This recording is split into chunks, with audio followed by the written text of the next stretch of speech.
हिंद दोस्तों, BSSC CGL 4 2026 के श्रृंखला में आप सभी का स्वागत है। जैसा कि आप जानते हैं दोस्तों, हम यूटेरिया का जो सेट प्रैक्टिस है उसको उठाए हैं। ठीक है, कल सेट नंबर 1 हुआ था दोस्तों, आज सेट नंबर 2 की ओर चलेंगे हम लोग। ठीक है, टोटल 150 क्वेश्चन का सोल्यूशन मत दे रहे हैं दोस्तों, आप एक बार देखिए, बहुत ही मजा आएगा। ठीक है, आपको बहुत ही पसंद आएगा दोस्तों, आप एक बार इसको देखिए और इसका फुल सेट पीडीएफ के लिए हमारे टेलीग्राम चैनल जरूर ज्वाइन करें, वहां पर आपको फुल सेट का पीडीएफ मिल जाएगा। ठीक है, पीडीएफ अपलोड दो दोस्तों, 1 दिन के बाद होता है, इसलिए जो है अगले दिन आपको पीडीएफ मिलेगा। इसमें टोटल 15 सेट प्रैक्टिस है दोस्तों, जैसा कि आप जानते हैं। ठीक है, अब क्वेश्चन का लेवल तो कहिए मत दोस्तों, आशा है कि इससे जो है क्वेश्चन बहुत ही क्वेश्चन लड़ने की संभावना है। अरे सेम टू सेम नहीं आएगा दोस्तों, कहने का मतलब बहुत सा क्वेश्चन जो है इसी के आधारित टोटल क्वेश्चन आने की संभावना है, जिस तरह से क्वेश्चन दिया है। तो आप इसको एक बार जो है रिविजन के तौर पर आप एक बार जरूर पढ़िएगा।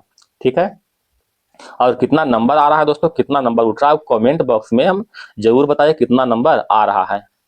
आपसे एक निवेदन है दोस्तों, निवेदन नहीं विनम्र निवेदन है कि वीडियो पसंद आए दोस्तों तो एक लाइक जरूर कीजिएगा। आपके लिए इतना मेहनत करते हैं दोस्तों, तो एक लाइक तो बनता है, तो कृपया कर एक लाइक जरूर कीजिएगा दोस्तों, ताकि हम भी आपकी तरह मोटिवेट रहे, हम भी आपके लिए थोड़ा सा विशेष मेहनत करें दोस्तों।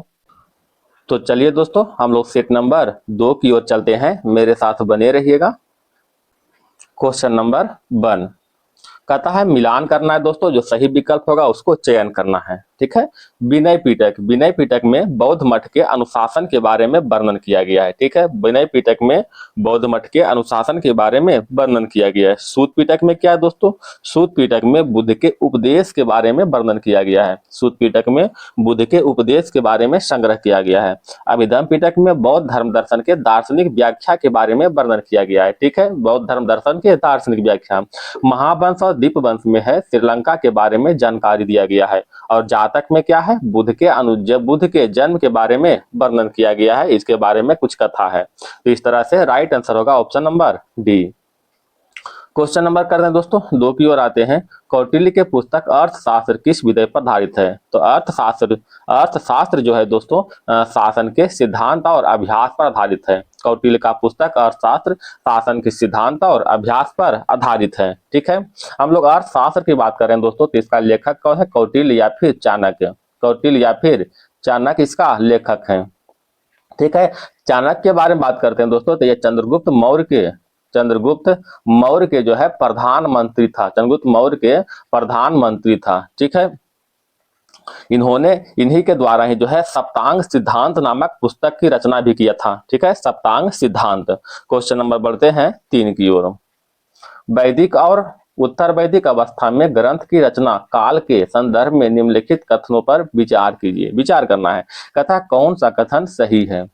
ऋग्वैदिक काल की रचना जो है 1000 से 500 ईस्वी पूर्व पश्चिमोत्तर भारत में हुआ है। पश्चिमोत्तर भारत में हुआ दोस्तों, ये तो सही है। ठीक है, लेकिन 1000 से 500 दोस्तों ये गलत है। ऋग्वैदिक काल की रचना जो है 1500 से लेकर के 1000 ईस्वी पूर्व में हुआ है। ठीक है, 1000 ईस्वी पूर्व में पश्चिमोत्तर भारत के पंजाब और हरियाणा में, कहाँ हुआ है दोस्तों, पंजाब एंड हरियाणा में हुआ है। ये तो गलत हो गया। उत्तर वैदिक काल की रचना जो है 1500 से 1000 ईस्वी पूर्व हुआ है, ये भी गलत है दोस्तों।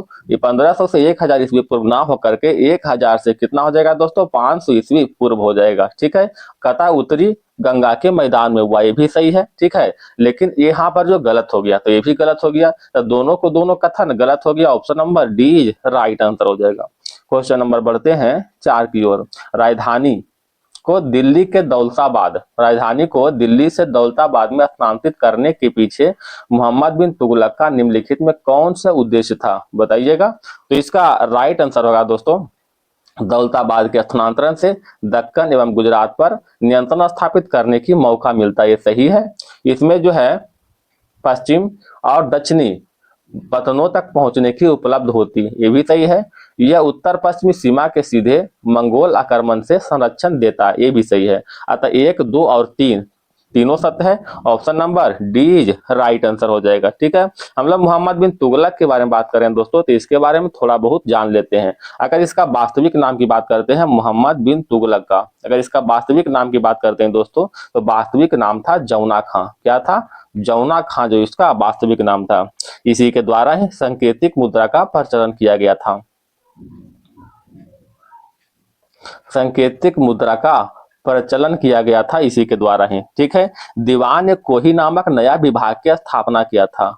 दीवान एक कोही, दीवान एक कोही क्या था दोस्तों? एक कृषि विभाग था। इसका स्थापना जो है मोहम्मद बिन तुगलक के द्वारा किया गया था। इसका मृत्यु के बारे में बात करते हैं दोस्तों, तो मृत्यु जो है 1351 में ठट्टा में हुआ था। ठीक है, यह एक शिक्षित, विद्वान और योग्य व्यक्ति था। क्वेश्चन नंबर बढ़ते हैं दोस्तों 5 की ओर। मनसबदारी व्यवस्था के संदर्भ में कौन सा कथन सही है? मनसबदारी व्यवस्था के संदर्भ में कहता है कौन सा कथन जो है सही है? मनसबदारी व्यवस्था राज्य के कुलीन वर्ग से संबंधित था, जिसे अकबर ने प्रारंभ किया था। बिल्कुल सही है दोस्तों, मनसबदारी व्यवस्था जो है कुलीन वर्ग से संबंधित था और इसका प्रारंभ जो है अकबर के द्वारा जो है 1577 में हुआ था। ठीक है, 1577 में हुआ था। मनसबदारी का पद पैतृक था, एक गलत है दोस्तों, तो एक ही यानी केवल और केवल ए, ठीक है, एक राइट आंसर हो जाएगा। क्वेश्चन नंबर बढ़ते हैं 6 की ओर। सभी भक्ति संतों के मध्य एक समान विशेषता थी कि उन्हें अपनी बानी को उसी के भाषा में लिखे जिसे उसके भक्त समझते थे। बिल्कुल सही है दोस्तों, ठीक है, सही भक्ति संत जो है एक समान विशेषता क्या था कि जो उसका भक्त भाषा समझते थे उसी के भाषा में जो है समझाते थे और अपना बानी को लिखते थे। ये बिल्कुल सत्य है। पुरोहित वर्ग का सत्ता को नकारा, ये गलत है दोस्तों, ठीक है, नकारा नहीं स्वीकारा था। ठीक है, स्त्रियों को मंदिर जाने को प्रोत्साहन किया था, ये भी गलत है। ठीक है, कहता मूर्ति पूजा को प्रोत्साहन किया था, ये भी गलत है। ठीक है, यानी ऑप्शन नंबर ए जो है बिल्कुल राइट आंसर हो जाएगा। ठीक है, क्वेश्चन नंबर 7। खिलजी वंश का प्रथम शासक कौन था? खिलजी वंश का प्रथम शासक जलालुद्दीन खिलजी था, ऑप्शन नंबर 1 हो जाएगा। ठीक है, खिलजी वंश के संस्थापक और प्रथम शासक जलालुद्दीन खिलजी था। जलालुद्दीन खिलजी के बारे में बात करते हैं दोस्तों, तो इसका जो है शासनकाल 1290 से लेकर के 1300 तक चला था। ठीक है, 1320 तक दोस्तों, सॉरी, 1290 से लेकर के जो है 1320 तक जो है इसका शासनकाल चला था खिलजी वंश का। ठीक है, इनके द्वारा यही यानी ये जो जलालुद्दीन खिलजी के द्वारा जो है एक नया विभाग की स्थापना किया था जिसे कहते हैं दीवान ए वकूफ। दीवान ए वकूफ क्वेश्चन पूछा गया दोस्तों, दीवान ए वकूफ क्या है दोस्तों? तो आय और व्यय के खर्चे को देखभाल करने वाला एक विभाग था जिसका स्थापना जलालुद्दीन खिलजी ने किया था। जलालुद्दीन खिलजी की हत्या के बारे में बात करते हैं दोस्तों, तो इसका हत्या जो है 1296 में, जलालुद्दीन खिलजी की हत्या 1296 में उसका भतीजा अलाउद्दीन खिलजी के द्वारा कर दिया गया था। ठीक है, और अलाउद्दीन खिलजी के बारे में जानते हैं दोस्तों कि यह कितना कट्टरपंथी था। ठीक है, इन्होंने जो है भू राजस्व की दर जो है बढ़ा करके जो है 1/2 कर दिया था। इसी के द्वारा ही जो है शासन के नियंत्रण करने के लिए जो है मूल्य नियंत्रण प्रणाली को भी चलाया गया था। ठीक है, तो option number A is right answer, Jalaluddin Khilji. Question number बढ़ते हैं 8 की ओर। शाह आलम द्वितीय के बारे में निम्नलिखित में कौन सा कथन सही है? ठीक है, सही कथन को चुनना है। कहता है ब्रिटिश से लड़ाई करने के लिए वह बंगाल के मीर जाफर के साथ मिल गया था। गलत है दोस्तों, मीर जाफर के साथ नहीं मिला था। ब्रिटिश से लड़ाई करने के लिए वह बंगाल के मीर कासिम तथा अवध के सुजाउद्दौला के साथ मिल गया था। ये बिल्कुल सही है। ठीक है, ये बिल्कुल क्या है, सही है। ब्रिटिश ने उसे बक्सर का युद्ध में पराजित कर दिया था, ये भी सही दोस्तों। अच्छा, बक्सर का युद्ध कब हुआ था दोस्तों? 1764 में हुआ था बक्सर का युद्ध, और इसको समाप्त करने के लिए इलाहाबाद की संधि हुआ था, 1765 में हुआ था इलाहाबाद की संधि। कहता इलाहाबाद की संधि के द्वारा जो है ब्रिटिश को पेंशन भोगी बनकर रहा, ये भी सही है। अब बताएं दोस्तों, इलाहाबाद की संधि 1765 में हुआ है। क्वेश्चन नंबर आगे बढ़ते हैं, तो 2 और 3 और 4 यानी option number A is right answer हो जाएगा। Question number 9। 1859 के नील विद्रोह के बारे में निम्नलिखित में कौन सा कथन सत्य है? ठीक है, देखना है। कहता यह पूना और अहमदनगर में शुरू हुआ था। ये पूना और अहमदनगर में शुरू हुआ था, ये बिल्कुल गलत है दोस्तों। ये पूना और अहमदनगर में शुरू नहीं हुआ था। कहता यह साहूकार, अच्छा इसका शुरुआत कहाँ से हुआ? इसका शुरुआत जो है 1859 में बंगाल के नादिया जिले से हुआ था। ठीक है, बंगाल के नादिया जिले से शुरुआत हुआ था। बंगाल के नादिया से इसका शुरुआत हुआ था। अगर गांव के नाम पूछे दोस्तों, तो गांव के नाम है गोविंदपुर। गोविंदपुर गांव से जो इसका शुरुआत हुआ था, पहली घटना जो है यही हुआ था। ठीक है, तो ये तो गलत हो गया। ठीक है, कहता यह साहूकारों के विरुद्ध संचालित था। यह साहूकारों के विरुद्ध संचालित था, ये भी गलत है। बंगाल के बुद्धिजीवी ने इसे बढ़ावा दिया था, ये बिल्कुल सही है दोस्तों। ठीक है, नील विद्रोह को बंगाल के बुद्धिजीवियों ने ही बढ़ावा दिया था। यह छोटे जमींदार तथा बागान मालिकों के पूर्व कर्मचारियों के विरुद्ध संचालित था, ये भी गलत है। ठीक है, क्या है? गलत है। तो option number C is right answer हो जाएगा। अच्छा, नील विद्रोह की बात करें दोस्तों, यह तो 1859 में हुआ था दोस्तों। ठीक है, और एक नील विद्रोह और भी हुआ था दोस्तों। ठीक है, नील विद्रोह के विरुद्ध जो है चंपारण सत्याग्रह हुआ था, आप जानते होंगे भली भांति। ठीक है, चंपारण सत्याग्रह हुआ था जो कि 1917 में हुआ था। नेतृत्व हुआ था महात्मा गांधी जी, इसके साथ में थे राजेंद्र प्रसाद भी थे। ठीक है, इसके साथ कौन थे? राजेंद्र प्रसाद भी थे। ठीक है, तो इस समय क्या था दोस्तों कि ब्रिटिश सरकार ने जो है नील की खेती करना अनिवार्य कर दिया था। कितना? तो 1 बीघा में 3 कट्ठा, यानी 20 कट्ठा में जो है 3 कट्ठा जो है खेती करना अनिवार्य कर दिया था। ठीक है, तो इसी के विरुद्ध जो है महात्मा गांधी ने चंपारण सत्याग्रह किया था। क्वेश्चन नंबर बढ़ते हैं दोस्तों। क्वेश्चन नंबर 10, व्यापक सिद्धांत के संदर्भ में निम्नलिखित कथनों पर विचार कीजिए। विचार करना है। कहता इसे फ्रांसीसी गवर्नर डुप्ले के द्वारा पेश किया गया था। गलत है दोस्तों, इसे डुप्ले पेश नहीं किया था। किसने पेश किया था? डलहौजी। ठीक है, डलहौजी के शासनकाल में जो है व्यापक सिद्धांत लागू हुआ था। ठीक है, अच्छा, डलहौजी के शासनकाल की बात करते हैं दोस्तों, तो 1848 से लेकर के 1856 तक इसका शासनकाल था। अच्छा, यह भारतीय राज्यों के उत्तराधिकारी की समस्या से संबंधित था। ये बिल्कुल सही है दोस्तों। इसने भारतीय शासकों के असंतोष में वृद्धि की, जो 1857 के विद्रोह के रूप में परिणत हो गया। ये भी सही है, यानी 2 और 3 is right answer, option number D हो जाएगा। ठीक है, क्वेश्चन नंबर बढ़ते हैं दोस्तों 11 की ओर। 1857 के विद्रोह के विषय में कौन सा कथन सत्य है? बताइएगा कौन सा कथन सत्य है दोस्तों। कहता है यह राजाओं, नवाबों और तालुकदारों द्वारा सावधानी पूर्वक संगठित नियोजित विद्रोह था। ये बिल्कुल सही है। ठीक है, ये बिल्कुल सही है। कहता अफवाहों और भविष्यवाणियों ने इसके विस्तृत होने में कोई भूमिका नहीं निभाया। ये गलत है। ठीक है, 1857 के विद्रोही उद्घोषणा ने आबादी के सभी वर्गों को उसकी जाति और पंथ बावजूद बार बार अपील की। ये भी गलत है। इस तरह से राइट आंसर क्या होगा दोस्तों? ऑप्शन नंबर ए हो जाएगा। ठीक है, 1857 के विद्रोह के बारे में बात करते हैं दोस्तों। ठीक है, 1857 के विद्रोह के बारे में बात करते हैं, तो यह जो है 10 मई 1857 से जो है 57 से मेरठ से विद्रोह भड़का था, मेरठ से। ठीक है, याद रखिएगा। इसका प्रतीक चिन्ह की बात करते हैं तो कमल और रोटी है, कमल एंड रोटी इसका प्रतीक चिन्ह है। 1857 के विद्रोह के समय जो है ब्रिटेन के प्रधानमंत्री की बात करते हैं, ब्रिटेन के प्रधानमंत्री के, तो लॉर्ड पॉमस्टर्न था, लॉर्ड पॉमस्टर्न। लॉर्ड पॉमस्टर्न था, ब्रिटेन के प्रधानमंत्री था। और भारत में जो है गवर्नर कौन था दोस्तों? तो लॉर्ड कैनिंग के शासनकाल था। ठीक है, लॉर्ड कैनिंग के शासनकाल था। लॉर्ड कैनिंग का शासनकाल 1856 से लेकर के 1862 था। अच्छा, बिहार में इसका नेतृत्व किसने किया था दोस्तों? आप जानते हैं, कुंवर सिंह। बिहार के जगदीशपुर से कौन था? कुंवर सिंह जो था बिहार के जगदीशपुर से कुंवर सिंह था।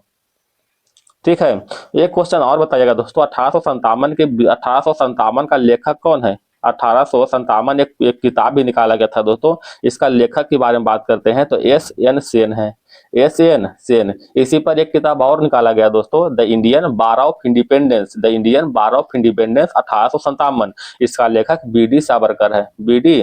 सावरकर है। तो याद रखिएगा ये सभी। क्वेश्चन नंबर बढ़ते हैं दोस्तों 12 की ओर। ठीक है, भारत में अभिनव भारत नामक एक गुप्त संगठन अंग्रेजों के मुकाबला करने के लिए किसे संगठित किया था? तो इसका राइट आंसर होगा दोस्तों बी.डी. सावरकर। ठीक है, बी.डी. सावरकर। अगर हम भगत सिंह के बारे में बात करते हैं दोस्तों, तो इन्होंने जो है नौजवान सभा की स्थापना किया था, नौजवान सभा की स्थापना जो कि 1926 में हुआ था, भगत सिंह ने किया था। हिंदुस्तान सोशलिस्ट रिपब्लिकन एसोसिएशन, मतलब HSRA, Hindustan socialist Republican association की स्थापना जो है भगत सिंह के द्वारा 1928 में किया गया था। ठीक है, तो याद रखिएगा। अच्छा, अभी हम अभिनव भारत के बारे में बात करते हैं दोस्तों। तो यह गुप्त क्रांतिकारी संगठन है, ये तो सभी जानते हैं। इसका प्रारंभ जो है, इसका प्रारंभ 1904 में हुआ था। ठीक है, 1904 में। प्रारंभ में विनायक दामोदर सावरकर तथा गणेश सावरकर ने 1899 में नासिक में एक क्रांतिकारी संगठन मित्र मेला का शुरुआत किया था। ध्यान दीजिएगा दोस्तों, पहले ही संगठन का नाम क्या था? मित्र मेला। शुरुआत वहीं से हुआ था, लेकिन बाद में 1904 में जो है इस संगठन के नाम बदलकर जो है अभिनव भारत कर दिया गया है। क्वेश्चन नंबर 13, 1923 में स्वराज पार्टी का गठन हुआ था। कहता एक समूह के रूप में इसमें से किस संगठन से हुआ था? बताइएगा किस संगठन से हुआ था? तो कांग्रेस के संगठन से हुआ था। ठीक है, कांग्रेस के संगठन से हुआ था। अच्छा, आरएसएस का गठन कब हुआ था दोस्तों? तो आरएसएस का गठन जो है 1925 नागपुर में हुआ था। आरएसएस का गठन 1925 नागपुर में हुआ था, ठीक है। अगर मुस्लिम लीग की बात करते हैं दोस्तों तो इसका गठन 1906 में हुआ था, ढाका जो कि बांग्लादेश में पड़ता है, ठीक है। स्वतंत्र पार्टी गठन जो है 1959 में हुआ था, 1959 में। और भारतीय राष्ट्रीय कांग्रेस की स्थापना जो है, भारतीय राष्ट्रीय कांग्रेस की स्थापना 1885 में हुआ है। ये तो आप सभी जानते हैं। कुछ अन्य पार्टी का नाम देखते हैं दोस्तों, जैसे भारतीय कम्युनिस्ट पार्टी, भारतीय कम्युनिस्ट पार्टी, इसका गठन जो है 1925 में हुआ था एम.एन. राय के द्वारा। भारतीय कम्युनिस्ट पार्टी गठन 1925 में हुआ था एम.एन. राय के द्वारा। फॉरवर्ड ब्लॉक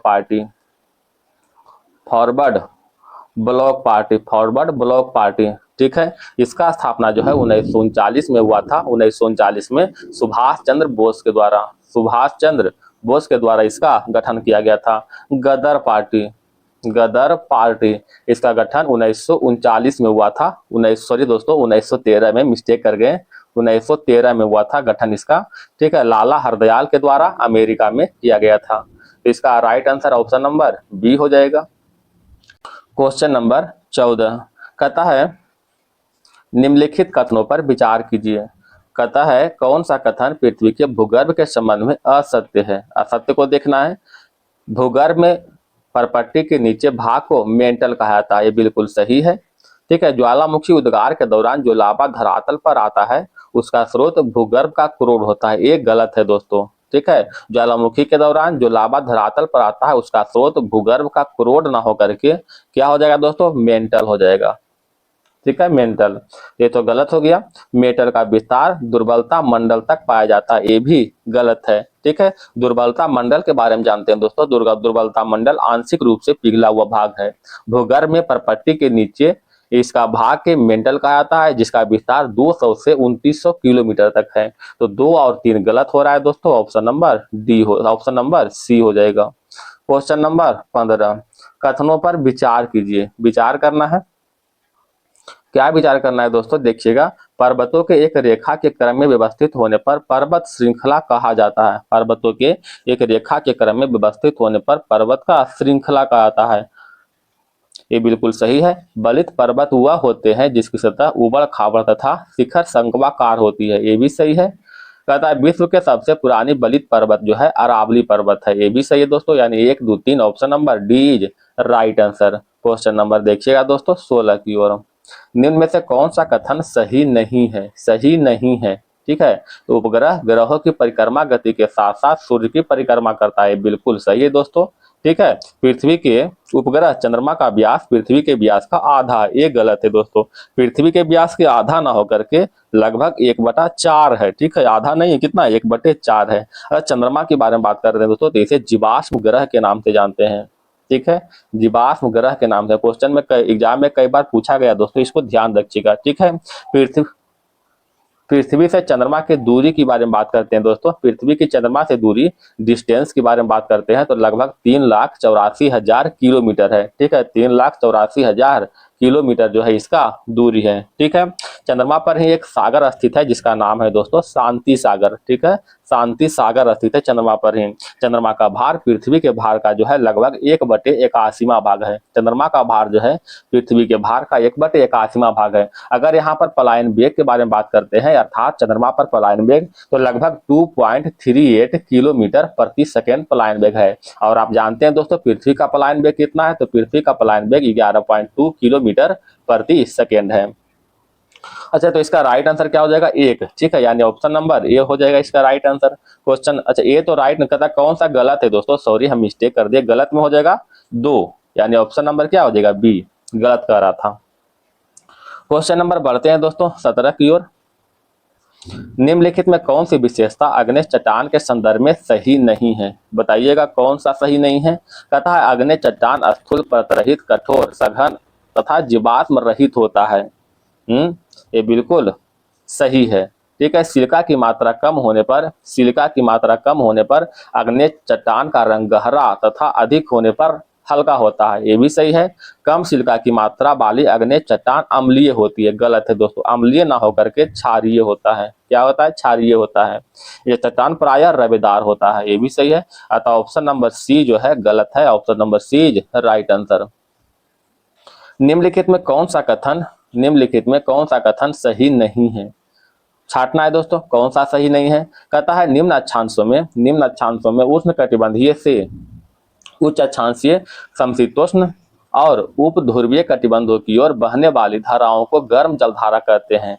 ये जो है बिल्कुल सही है। ठंडी जलधारा उत्तरी गोलार्ध के उच्च अक्षांशीय क्षेत्रों में महाद्वीपों के पश्चिमी तट पर बहती है, ये गलत है दोस्तों। ठीक है, गर्म जलधाराएं उत्तर गोलार्ध के उच्च अक्षांशीय क्षेत्रों में महाद्वीप के पूर्वी तट पर बहती है, ये भी गलत है। अतः 2 और 3 क्या है दोस्तों? गलत हो गया। 2 और 3 गलत है, ऑप्शन नंबर बी। ठीक है, ऑप्शन नंबर क्या हो जाएगा? बी। क्वेश्चन नंबर देखिएगा 19 की ओर।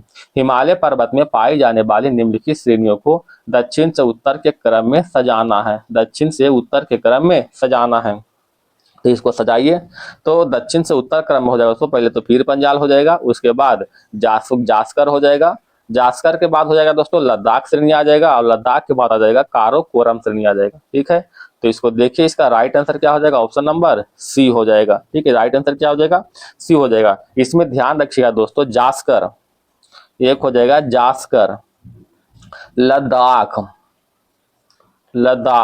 एक काराकोरम, ये सभी जो है, ये तीनों जो है ट्रांस हिमालय का भाग है। क्वेश्चन बहुत बार पूछा गया दोस्तों, इसलिए याद रखिएगा, ये तीनों जो है ट्रांस हिमालय का भाग है। क्या है? ट्रांस हिमालय का भाग है। इसका निर्माण जो है हिमालय के निर्माण से काफी पहले हो गया था। ठीक है, और एक बच गया दोस्तों, पीर पंजाल। ठीक है, पीर पंजाल जो है मध्य हिमालय का हिस्सा है, मध्य हिमालय का हिस्सा है। इसका निर्माण जो है हिमालय के निर्माण के बाद हुआ है। क्वेश्चन नंबर आगे बढ़ते हैं दोस्तों 20 की ओर।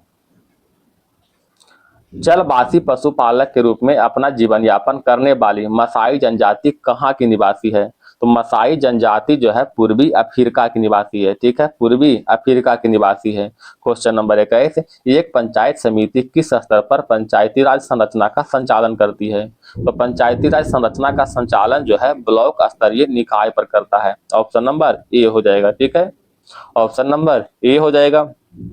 हम लोग पंचायती राज की बात करते हैं दोस्तों, तो पंचायती राज को यानी ग्राम पंचायत को जो है 73वां संविधान संशोधन 1992 के द्वारा जो है संवैधानिक दर्जा इसे प्रदान किया गया था।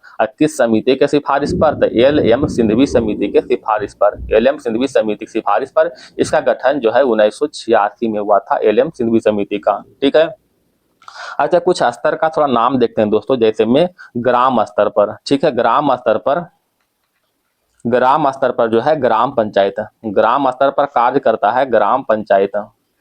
ठीक है, ब्लॉक स्तर पर काम करता है, ब्लॉक स्तर पर कौन काम करता है दोस्तों? पंचायत समिति, पंचायत समिति जो है ब्लॉक स्तर पर काम करता है। ठीक है, जिला स्तर पर काम करता है दोस्तों जिला पंचायत। ठीक है, जिला पंचायत जो है जिला स्तर पर काम करता है। ठीक है, हम लोग ग्राम पंचायत की बात करते हैं, यानी पंचायती राज की बात कर रहे हैं दोस्तों। तो पंचायती राज संबंधी कुछ और भी समिति है, जैसे में अशोक मेहता समिति, अशोक मेहता जिसका गठन जो हुआ था 1977 में हुआ था। इन्होंने जो है द्विस्तरीय पंचायती राज का सिफारिश किया था। एक है दोस्तों बलवंत राय मेहता समिति, जो कि बहुत बार आया हुआ क्वेश्चन में, बलवंत राय मेहता समिति, इसका गठन 1957 में हुआ था। इन्होंने जो है पंचायती राज को त्रिस्तरीय के रूप में जो है सिफारिश किया था, जो कि अभी जो है लगभग जगह त्रिस्तरीय है। त्रिस्तरीय आप देख चुके हैं, ग्राम स्तर पर ग्राम पंचायत, ब्लॉक स्तर पर पंचायत समिति, और जिला स्तर पर जिला परिषद, ये त्रिस्तरीय के रूप में है। ठीक है, पंचायती राज हो गया। क्वेश्चन नंबर आगे बढ़ते हैं दोस्तों 22 नंबर। ब्रिटिश शासन काल में संविधान के विकास में कौन सा कानून ऐतिहासिक नहीं था? बताइएगा। तो इसका राइट आंसर होगा protection of civil rights act 1955, option number D. Question number 23, Panchayati Raj संस्थाओं को 29 कार्यों की सूची किस अनुच्छेद के तहत दी गई है? तो 29 कार्यों की सूची जो है, 29 कार्यों की सूची अनुच्छेद 243 के जी के तहत दिया गया है। अनुच्छेद 243 के जी के तहत। अनुच्छेद 243 का एच की बात करते हैं दोस्तों, 243 के हम एच की बात करते हैं तो इसमें क्या गया है, पंचायतों द्वारा जो कर लगाया जाता है, पंचायतों द्वारा जो कर लगाते हैं, इस कर का जो है प्रावधान किया गया है। अनुच्छेद 243 के ई के बारे में बात करते हैं दोस्तों, तो ई में क्या किया गया दोस्तों, पंचायतों की अवधि के बारे में वर्णन किया गया, पंचायतों की अवधि के बारे में वर्णन किया गया है। अगर हम एफ के बारे में बात करते हैं दोस्तों, तो एफ में क्या है बताइएगा, पंचायत के सदस्यों की योग्यता के बारे में वर्णन किया गया है, सदस्यों के योग्यता के बारे में वर्णन 243 के एफ के तहत होता है। अगर 243 की आई के बारे में बात करते हैं दोस्तों, अगर यहाँ आई के बारे में बात करते हैं तो आई में क्या है, राज्य वित्त आयोग का गठन के बारे में प्रावधान किया गया है। तो ठीक है, ये 243 की आई और बाई दोनों के तहत है। ठीक है, पंचायती राज में राज्य वित्त आयोग के गठन के बारे में प्रावधान किया गया है। ठीक है, क्वेश्चन नंबर आगे बढ़ते हैं दोस्तों 24 की ओर। 73वें संविधान संशोधन कानून के वैधानिक शुरुआत किस संवैधानिक संशोधन बिल से हुआ है, तो किसके द्वारा हुआ है, तो राइट आंसर होगा 64वां संविधान संशोधन बिल। ठीक है, 64वां संविधान संशोधन बिल के द्वारा 73वें संविधान संशोधन कानून को वैधानिक शुरुआत हुआ है। क्वेश्चन नंबर 25, इंदिरा साहनी बनाम भारत संघ मुकदमे में सर्वोच्च न्यायालय का निर्णय किस विषय से संबंधित है, तो सर्वोच्च न्यायालय का निर्णय जो है, सर्वोच्च न्यायालय का निर्णय सरकारी नौकरी में अन्य पिछड़ा वर्ग का आरक्षण से संबंधित है। थोड़ा धुंधला दिख रहा है दोस्तों, माफ कीजिएगा, कहीं कहीं हो जाता है। ठीक है, तो सरकारी नौकरी में अन्य पिछड़ा वर्ग से आरक्षण से संबंधित है इंदिरा साहनी बनाम। ठीक है, जो कि भारत संघ के मुकदमे में सर्वोच्च न्यायालय में निर्णय से संबंधित है। जब सर्वोच्च न्यायालय की बात करते हैं दोस्तों, तो सर्वोच्च न्यायालय की स्थापना जो है आप जानते हैं 1950 में हुआ था। सर्वोच्च न्यायालय की स्थापना जो है अनुच्छेद 124 के एक के तहत हुआ था। स्थापना जो हुआ था यानी गठन जो हुआ था 124 के एक के तहत होता। सर्वोच्च न्यायालय के न्यायाधीश की नियुक्ति, ठीक है, न्यायाधीश की नियुक्ति जो है 124 के अनुच्छेद 124 के 2 के तहत होता है। और इस न्यायाधीश को हटाने की प्रक्रिया जो है, अनुच्छेद 124 के 4 के तहत होता है दोस्तों। अच्छा, इसमें जो है कुछ बदलाव हुआ है दोस्तों, अपडेट हुआ है 2026 के अनुसार। थोड़ा अपडेट के बारे में जानते हैं दोस्तों। ठीक है, आप लोग अभी तक जान रहे हैं दोस्तों कि सर्वोच्च न्यायालय में टोटल न्यायाधीश की संख्या जो है 33 होता है, प्लस में 1, यानी टोटल 34 न्यायाधीश होते हैं। ये तो आप जान रहे हैं, लेकिन वर्तमान में जो है इससे बढ़ा करके जो है 37 प्लस 1 न्यायाधीश कर दिया गया है, मतलब 38 कर दिया गया है। अच्छा, वर्तमान में कितना न्यायाधीश है दोस्तों, ये तो इतना कर दिया है, लेकिन वर्तमान में है कितना, वर्तमान में इसमें जो है 32 को न्यायाधीश है। ठीक है, 32 को टोटल है। क्वेश्चन नंबर आगे बढ़ते हैं दोस्तों 26 की ओर।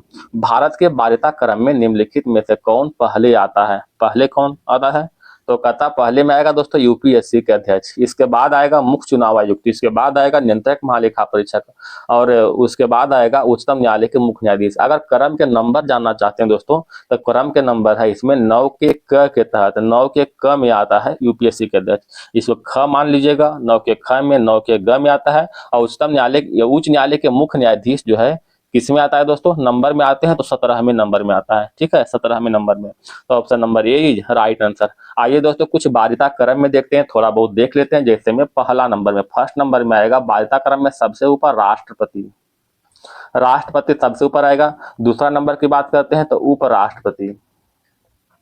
उपराष्ट्रपति। तीसरा नंबर में आएगा दोस्तों प्रधानमंत्री। चौथा नंबर में आएगा राज्यों के राज्यपाल। पांचवा नंबर में आएगा पूर्वभूत राष्ट्रपति। छठा नंबर में आएगा दोस्तों उप प्रधानमंत्री। ठीक है, तो ये सभी जो क्रम है याद रखना है दोस्तों। ठीक है, सॉरी 5 का ए में आएगा दोस्तों, ये उप प्रधानमंत्री 5 का ए में आएगा। अगर 6 की बात करेंगे तो भारत के मुख्य न्यायाधीश आएगा, भारत के मुख्य न्यायाधीश आएगा, मुख्य न्यायाधीश जो आएगा छठा नंबर में आएगा। ठीक है, तो इस तरह क्रम में थोड़ा सा याद रखिएगा, बहुत ही फायदा करेगा दोस्तों, पूछता है बराबर। क्वेश्चन नंबर बढ़ते हैं दोस्तों 27 की ओर। निम्न में से कौन सा अनुच्छेद पंचायतों के गठन के लिए राज्य सरकारों को निर्देश देता है, तो इसका राइट आंसर होगा दोस्तों अनुच्छेद 40। हम लोग पंचायत यानी पंचायती राज के बारे में बात करते हैं दोस्तों, तो पंचायती राज को जो है 73वें संविधान संशोधन 1992 के द्वारा जो है इसको संवैधानिक दर्जा प्रदान किया गया था। मगर पूछे किस समिति के आधार पर, तो बताइएगा दोस्तों एल.एम. सिंघवी समिति के आधार पर जो है इसको संवैधानिक दर्जा मिला है। ठीक है, पंचायती राज संबंधी जो है पंचायती राज संबंधित कुछ अन्य समिति भी है दोस्तों, जैसे में अशोक मेहता समिति। अशोक मेहता समिति इसका गठन हुआ था दोस्तों 1977 में हुआ था। इन्होंने द्विस्तरीय पंचायती राज की सिफारिश किया था। ठीक है, और बलवंत राय मेहता समिति के बारे में जानते होंगे दोस्तों। बलवंत राय मेहता समिति इन्होंने जो है इसका गठन 1957 में हुआ था। इन्होंने जो है पंचायती राज संबंधी जो है त्रिस्तरीय पंचायती राज की सिफारिश किया था। ठीक है, ये सभी याद रखिएगा दोस्तों। ठीक है, पंचायत का चुनाव बताइएगा दोस्तों, पंचायत के चुनाव कराने का अधिकार किसको है, तो राज्य सरकार को है। ठीक है, राज्य सरकार को है। क्वेश्चन नंबर बढ़ते हैं दोस्तों 28 की ओर। पंचायती राज प्रणाली किस सूची में आता है, तो पंचायती राज प्रणाली जो है पंचायती राज प्रणाली राज्य सूची के अंतर्गत आता है। ठीक है, राज्य सूची के अंतर्गत आता है।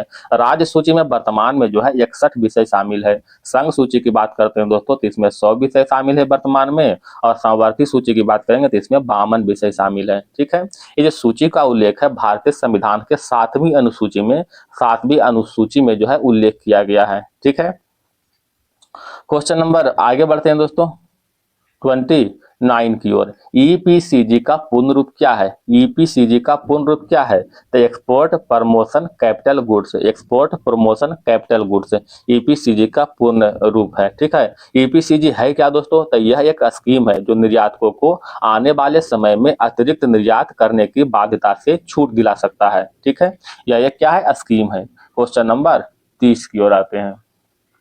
जैसे जैसे अर्थव्यवस्था विकसित होती है राष्ट्रीय आय में तृतीयक क्षेत्र का अंश पर क्या प्रभाव पड़ता है, तो राष्ट्रीय आय में तृतीयक क्षेत्र के अंश पर जो है बढ़ता जाता है। ऑप्शन नंबर सी हो जाएगा, क्या हो जाएगा, बढ़ता जाता है। Question number 31। व्यष्टि अर्थशास्त्र के संदर्भ में निम्नलिखित कथनों पर विचार कीजिए। विचार करना है दोस्तों। कहता है व्यष्टि अर्थशास्त्र आर्थिक गतिविधि के लिए बॉटम अप दृष्टिकोण को संदर्भित करता है। व्यष्टि अर्थशास्त्र आर्थिक गतिविधि के लिए बॉटम अप दृष्टिकोण को संदर्भित करता है, बिल्कुल सही है। मुद्रास्फीति और विकास के गतिशीलता को समझना व्यष्टि अर्थशास्त्र के अंतर्गत है, गलत है दोस्तों। मुद्रास्फीति और विकास के गतिशीलता को समझना व्यष्टि न होकर के समष्टि अर्थशास्त्र के अंतर्गत आना है, समष्टि अर्थशास्त्र। तो दो तो गलत हो गया था, ऑप्शन नंबर 1 जो है राइट आंसर हो जाएगा। क्वेश्चन नंबर बढ़ते हैं दोस्तों 32 की ओर। दोस्तों आपसे विनम्र निवेदन है कि वीडियो को एक लाइक जरूर कीजिएगा दोस्तों। आपका एक लाइक, एक सपोर्ट, एक प्यारा सा कमेंट की आवश्यकता है, तो प्लीज ये सभी जरूर कीजिएगा। और वीडियो में किसी भी तरह कोई प्रॉब्लम हो तो जरूर बोलिएगा दोस्तों। ठीक है, आप प्रेम से बोलिएगा, जरूर हम करेंगे वो काम।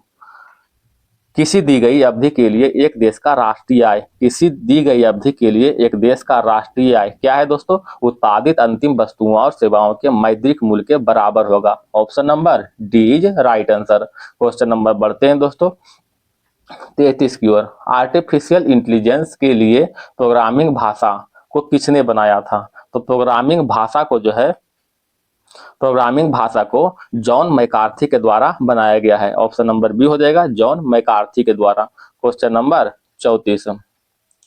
कंप्यूटर को बूट करने के लिए जो है किसकी आवश्यकता होती है, कंप्यूटर को बूट करने के लिए ऑपरेटिंग सिस्टम की आवश्यकता होती है, ऑपरेटिंग सिस्टम की। Question number 35। निम्नलिखित में कौन बांसुरी वाद्य यंत्र वादक से संबंधित है, निम्नलिखित में कौन बांसुरी वाद्य यंत्र वादक से संबंधित है, तो राइट आंसर होगा हरिप्रसाद चौरसिया। इनका संबंध बांसुरी वादक से है। अगर पंडित रविशंकर की बात करते हैं दोस्तों तो इनका संबंध सितार वादक से है। ठीक है, जाकिर हुसैन तबला वादक से है, और अमजद अली खान जो है सरोद वादक से है। ठीक है, क्वेश्चन नंबर 36। थल सेना दिवस कब मनाया जाता है, थल सेना दिवस 15 जनवरी को मनाते हैं। 8 अक्टूबर को वायु सेना दिवस मनाते हैं दोस्तों, वायु सेना दिवस 8 अक्टूबर को। 4 दिसंबर को नौ सेना दिवस, 4 दिसंबर को नौ सेना दिवस, और 16 दिसंबर को विजय दिवस मनाते हैं, विजय दिवस 16 दिसंबर को। Question number 37। नेपाल के संसद को किस नाम से जानते हैं, नेपाल के संसद को संघीय संसद के नाम से जाने जाते हैं। ठीक है, संघीय संसद के नाम से। आपको शायद याद होगा दोस्तों, नेपाल का जो संसद जो था उसका नाम राष्ट्रीय पंचायत है। आपको यही याद होगा, नेपाल नेपाल का संसद क्या है दोस्तों? राष्ट्रीय पंचायत है। आपका कहना भी गलत नहीं दोस्तों, सही है।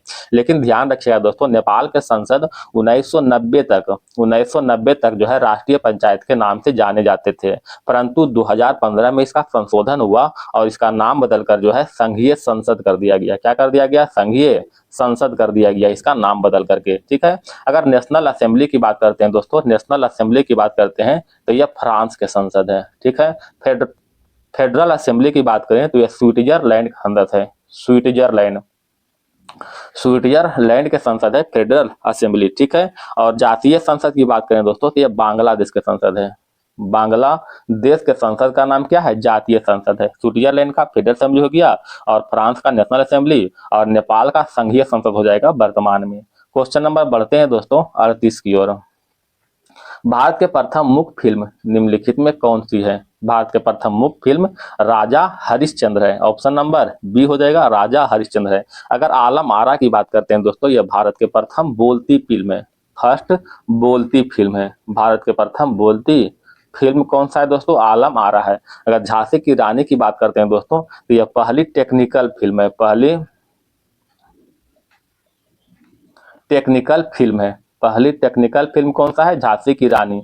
माय डियर कुट्टियाटन की बात करते हैं दोस्तों तो यह भारत की पहले फर्स्ट 3D फिल्म है, 3D फिल्म है माय डियर कुट्टियाटन। तो भारत के प्रथम मुख्य फिल्म कौन सा हो जाएगा? राजा हरिश्चंद्र। क्वेश्चन नंबर बढ़ेंगे 39 की ओर।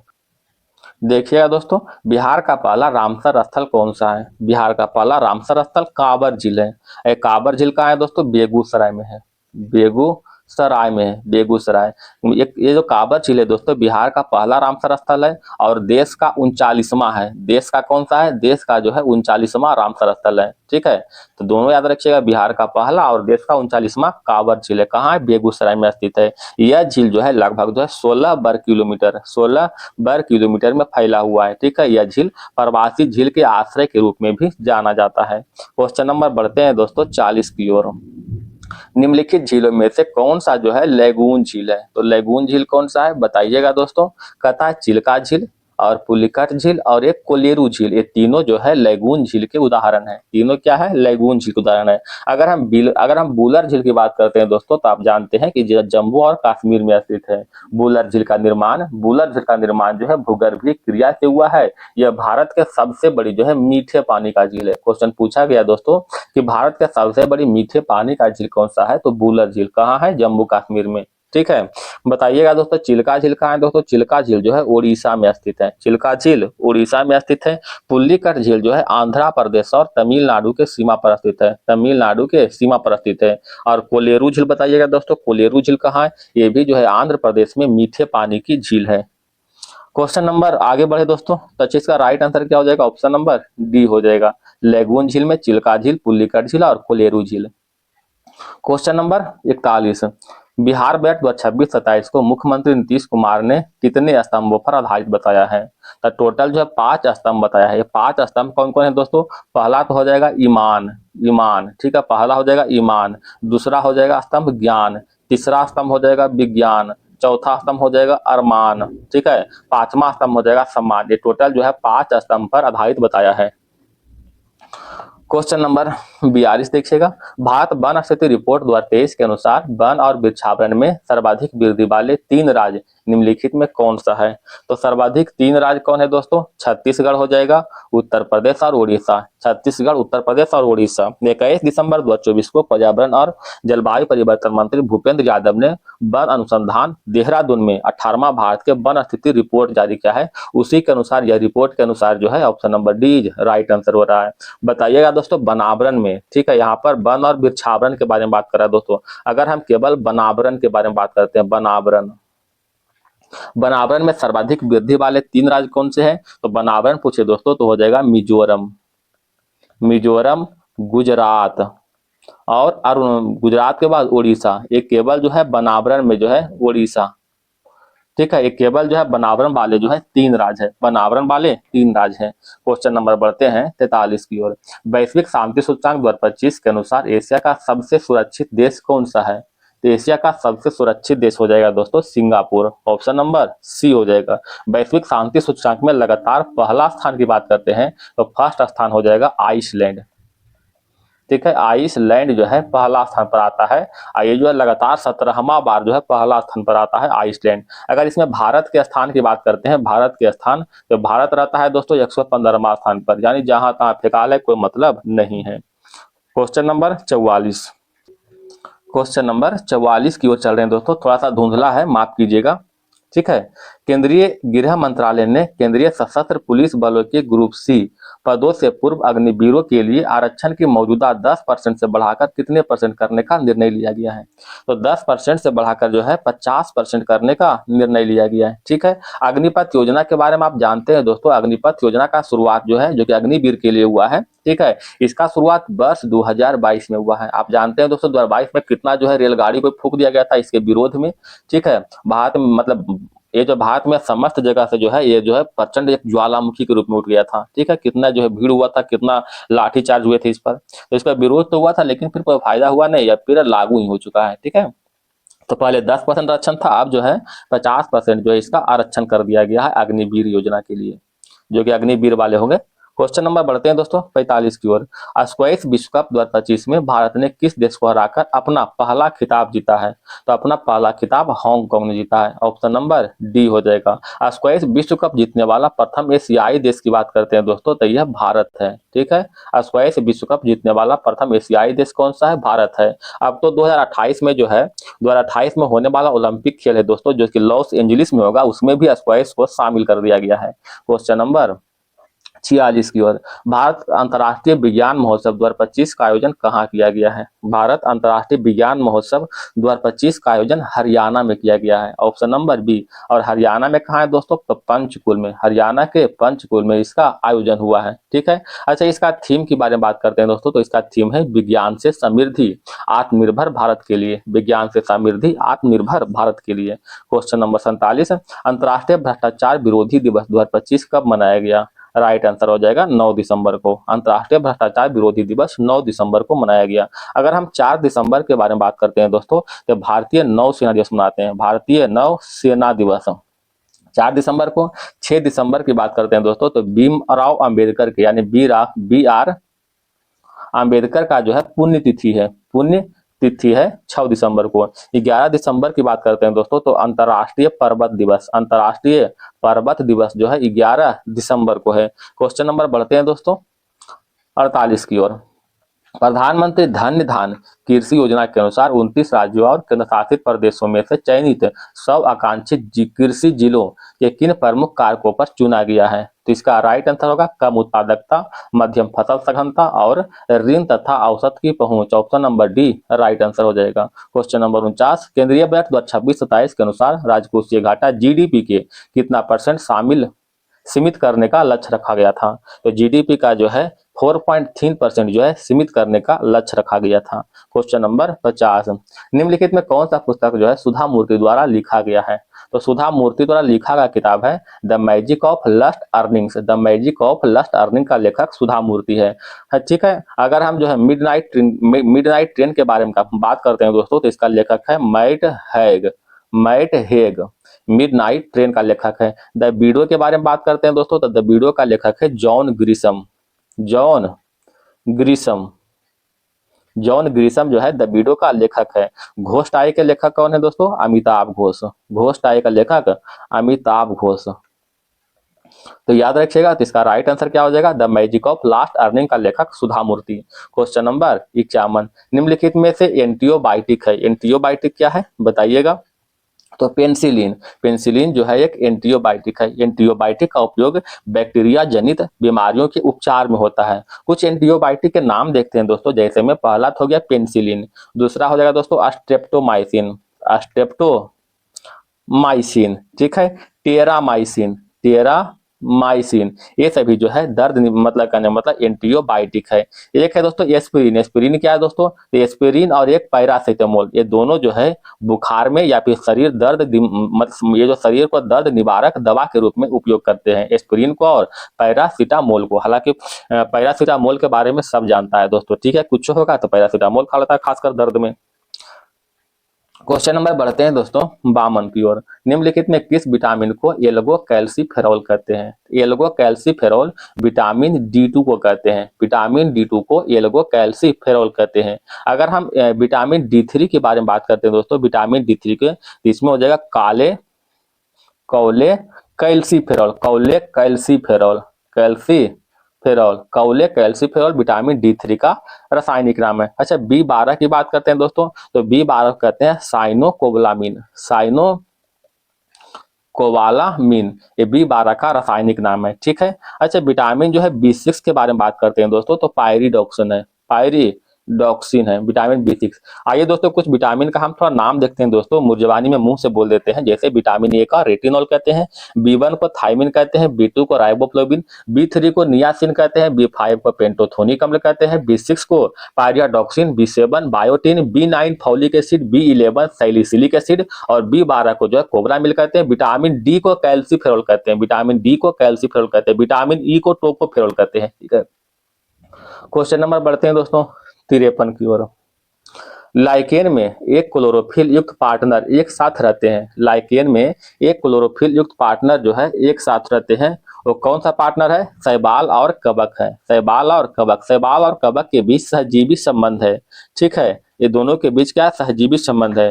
शैवाल जो है, ये जो कवक है दोस्तों, शैवाल के बढ़ाने के लिए एक अस्थिर जगह जो है प्रदान करता है। ठीक है। शैवाल प्रकाश संश्लेषण के माध्यम से दोनों सहभागियों के भोजन का उत्पादन भी करता है, इसीलिए दोनों के बीच एक सहजीवी संबंध के रूप में कायम रहता है। क्वेश्चन नंबर 54, किसमें परिवर्तनों के कारण रंध्र खुलते या फिर बंद होते हैं? बताइएगा। तो इसका राइट आंसर होगा दोस्तों कोशिकाओं में पानी की मात्रा, कोशिकाओं में पानी की मात्रा। कोशिका में जब जल की मात्रा परिवर्तन होता है दोस्तों, तो रंध्र खुलता और बंद होता है। कैसे खुलता है? कोशिका में जल की मात्रा अगर अधिक हो जाएगा, जल की मात्रा अधिक हो जाएगा तो रंध्र खुल जाएगा, और जल की मात्रा अगर कम होगा तो क्या होगा? इसका रंध्र जो है बंद हो जाता है। ठीक है। क्वेश्चन नंबर बढ़ते हैं दोस्तों 55 की ओर।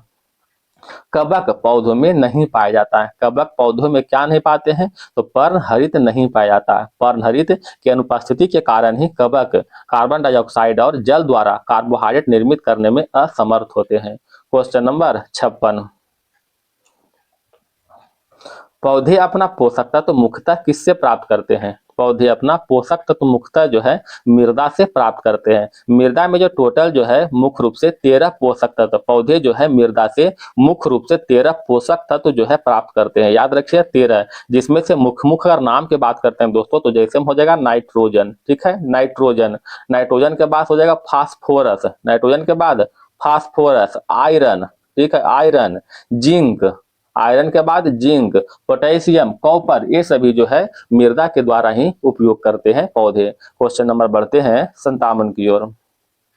बायोडिग्रेडेबल अवशिष्ट को आमतौर पर जिसकी मदद से उपयोगी पदार्थों में बदला जा सकता है वह क्या है दोस्तों? बैक्टीरिया है। ऑप्शन नंबर ए हो जाएगा। कुछ बायोडिग्रेडेबल जो है अवशिष्ट के नाम देखते हैं दोस्तों, जैसे में लकड़ी हो जाएगा, लकड़ी, ठीक है, फल हो जाएगा, सब्जी हो जाएगा। ठीक है, कहने का मतलब ये आसानी से जो है पृथ्वी में जो है सम्मिलित हो जाएगा। ठीक है, सम्मिलित हो जाएगा, सड़ गल के फिर पृथ्वी में मिट्टी के रूप में धारण कर लेगा। समझ गए बात को। एक होता है दोस्तों नॉन बायोडिग्रेडेबल, इसमें आता है दोस्तों प्लास्टिक। ठीक है, आप जानते हैं कि प्लास्टिक पर जो है पिछला बार बैन भी लगाया था। क्यों? क्योंकि इसको सड़ने गलने में बहुत अत्यधिक समय लगता है। ठीक है, यानी जल्दी जो है पृथ्वी के रूप में जो है सम्मिलित नहीं हो पाता है। ठीक है, तो प्लास्टिक हो जाएगा, कांच हो जाएगा, धातु हो जाएगा, धातु का अवशिष्ट, ये सभी जो है नॉन बायोडिग्रेडेबल के श्रेणी में आता है। क्वेश्चन नंबर बढ़ते हैं दोस्तों 58 की ओर।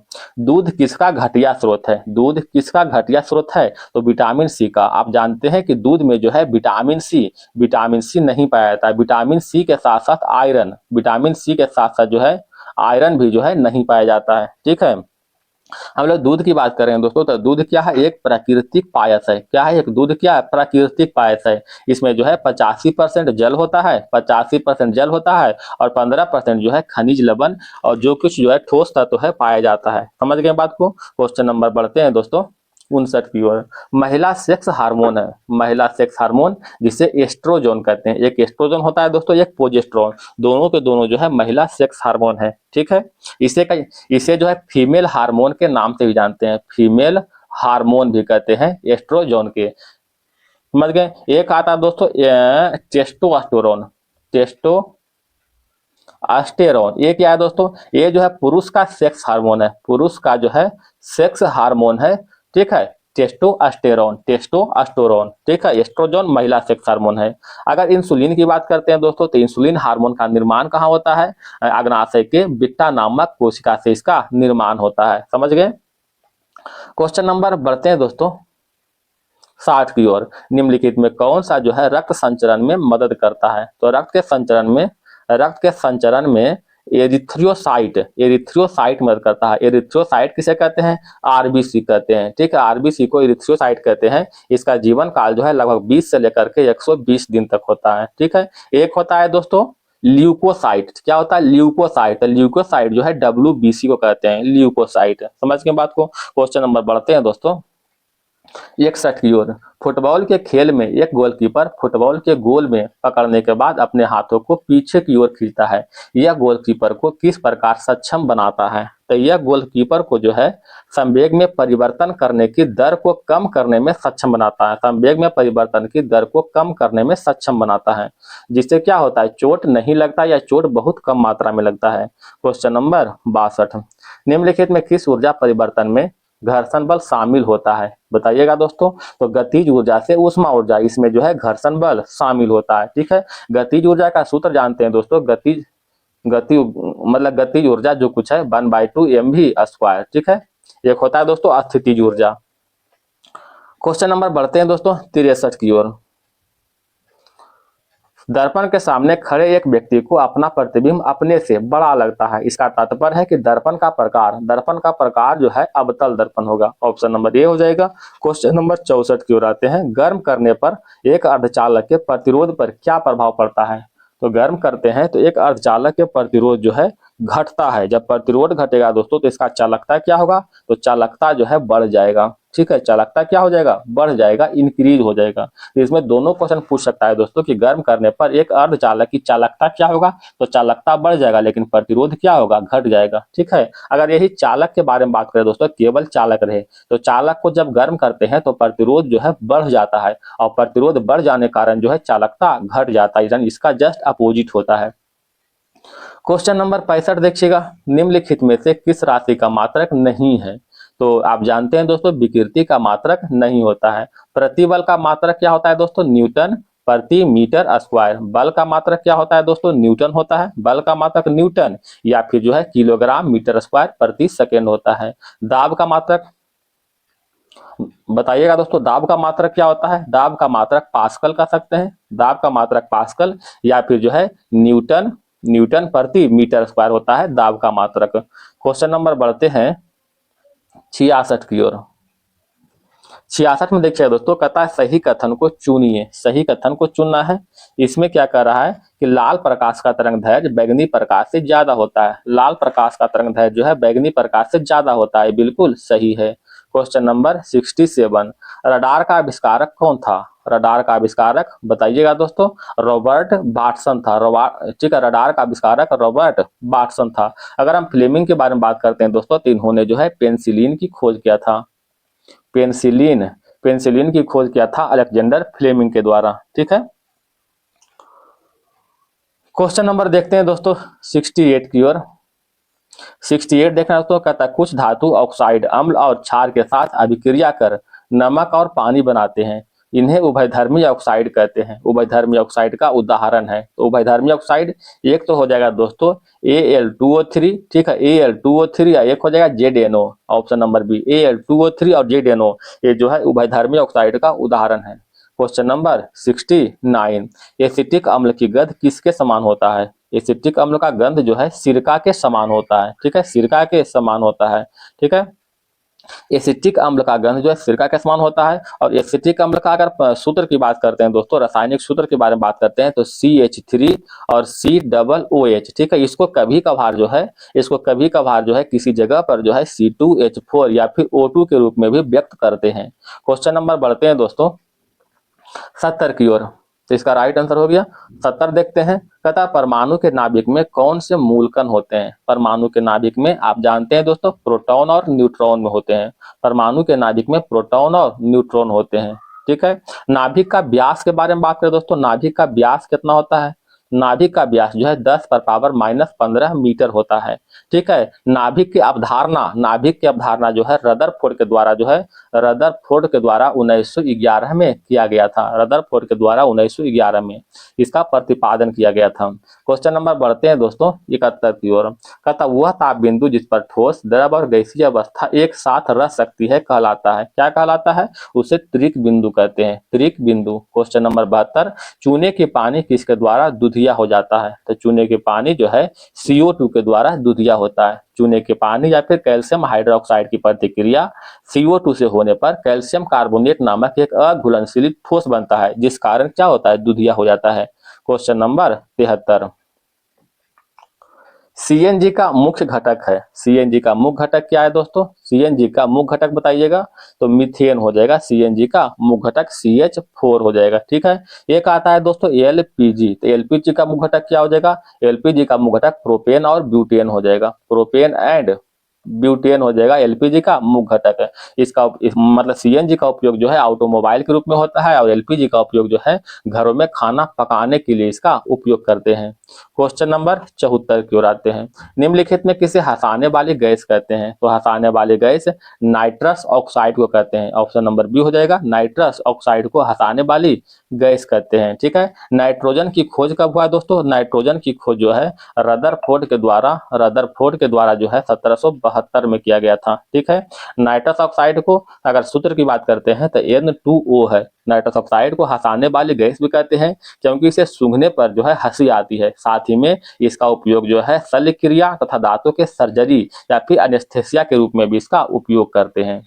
समझ गए बात को? क्वेश्चन नंबर 75, ट्यूबलाइटों और तथा परखनली में प्रयोग किए जाने वाले ग्लास किससे बनते हैं? तो ग्लास किससे बनते हैं दोस्तों? सिलिका से बनते हैं, कैल्शियम कार्बोनेट और सोडियम कार्बोनेट, इन सभी से बनते हैं। ऑप्शन नंबर डी हो जाएगा, ठीक है। कुछ हम लोग ग्लास के बारे में देखते हैं दोस्तों, जैसे में सोडा कांच, ठीक है। सोडा कांच का उपयोग कहाँ है दोस्तों? ट्यूबलाइट में। ट्यूबलाइट में जो है इसका उपयोग करते हैं, बोतल में करते हैं, खिड़की में करते हैं, ये सभी में इसका उपयोग करते हैं, ठीक है। पायरेक्स कांच इसका उपयोग जो है प्रयोगशाला में करते हैं, प्रयोगशाला में जो है इसका उपयोग करते हैं। कुरुक्स कांच इसका उपयोग चश्मों के लेंस में होता है दोस्तों, चश्मों का लेंस में इसका उपयोग होता है, ठीक है। प्रकाशीय कांच का उपयोग माइक्रोस्कोप में होता है, टेलीस्कोप में होता है, ठीक है। तो याद रखिए क्वेश्चन कई बार पूछा गया है दोस्तों। तो यहाँ तक जो है जीके का सेक्शन समाप्त होता है दोस्तों। इसके बाद आता है दोस्तों मैथ का सेक्शन आता है। आइए दोस्तों हम लोग चलते हैं मैथ रीजनिंग की ओर। क्वेश्चन नंबर 76 से 0 तथा 6 का महत्तम समावर्तक कितना होगा? 0 के साथ अगर कोई भी संख्या हो, 1 हो, 2 हो, 3 हो, 4 हो, 5 हो, तो उसके साथ महत्तम समावर्तक जो है वही संख्या होगा। यानी 0 के साथ 6 है तो महत्तम समावर्तक 6 हो जाएगा। 77 की ओर 1.08, 0.36, 0.9 का लघुत्तम समावर्तक। तो इसको पहले हल कीजिएगा दोस्तों, पॉइंट वाला को हटाइएगा। तो 101.08 को लिखते हैं दोस्तों 108/100 हो जाएगा।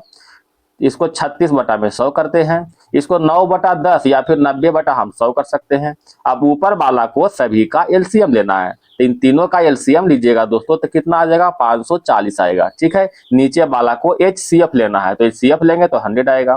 तो 540/100 करेंगे तो कितना होगा दोस्तों? 5.4। Option number D. Question number बढ़ते हैं दोस्तों 78 की ओर। log 10 पावर 125 log 10 पावर 8 बराबर x। तो x का मान निकालना है, ठीक है। आप देख रहे हैं बेस जो है समान है दोस्तों, बेस log 10 है, log 10 है। अगर बेस समान रहे तो और प्लस में रहे तो ऊपर वाला संख्या जो होता है 125 और 8 एक गुना में हो जाता है, ठीक है। इसको लिखिएगा log 10 पावर 125 इंटू 8, ठीक है। इसको हल कीजिएगा दोस्तों, log 10 पावर 125 गुना 8 कीजिएगा तो 1000 हो जाएगा। अब 1000 को हम लोग तोड़ सकते हैं दोस्तों, log 10 पावर 3 कर सकते हैं इसको 1000 को। जब ऐसा स्थिति बन जाए दोस्तों तो ये 3 जो है इधर आ जाता है, ठीक है। 3 इधर आता है तो log कितना? 3 log 10 पावर, एक सेकेंड दोस्तों, इसको 3 log जो है 10 पावर 10 कर सकते हैं इसको है। अब log 10 पावर 10 का वैल्यू होता है 1, ठीक है। तो 3 गुने 1 कितना होगा? 3 आंसर हो जाएगा, 3 हो जाएगा, 31 नहीं। Option number A. Question number 79 की ओर आते हैं। कहता 8 क्रमिक संख्या दिया हुआ है, मध्य में आने वाली दो संख्याओं का औसत 6 है, तो आठों संख्या का योगफल कितना हो जाएगा? तो इसको आप देख सकते हैं दोस्तों, ठीक है।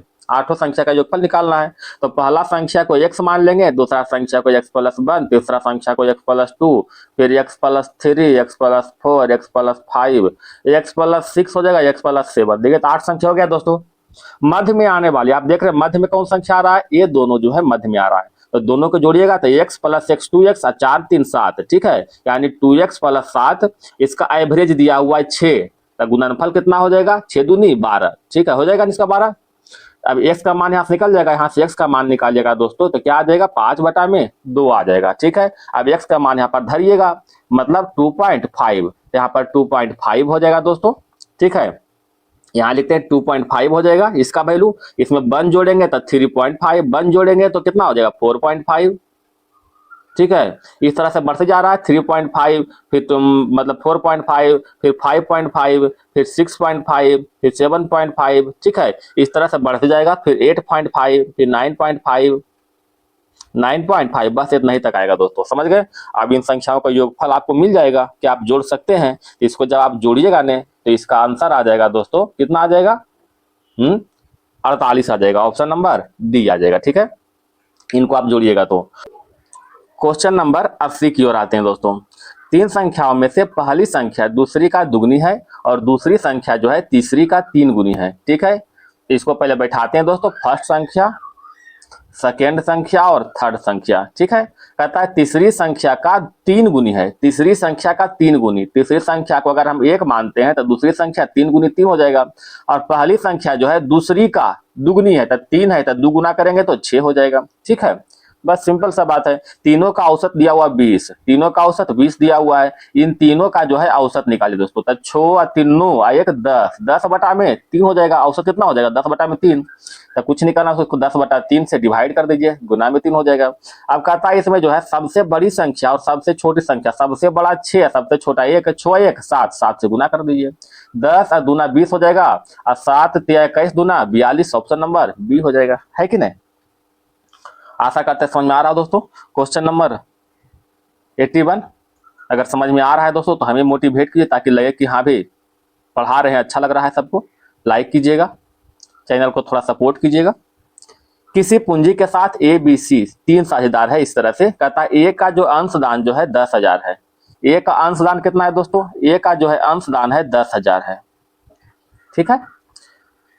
यदि 1,000 के कुल लाभ, टोटल लाभ हुआ है दोस्तों 1,000, टोटल लाभ कितना हुआ है? 1,000 का लाभ हुआ है।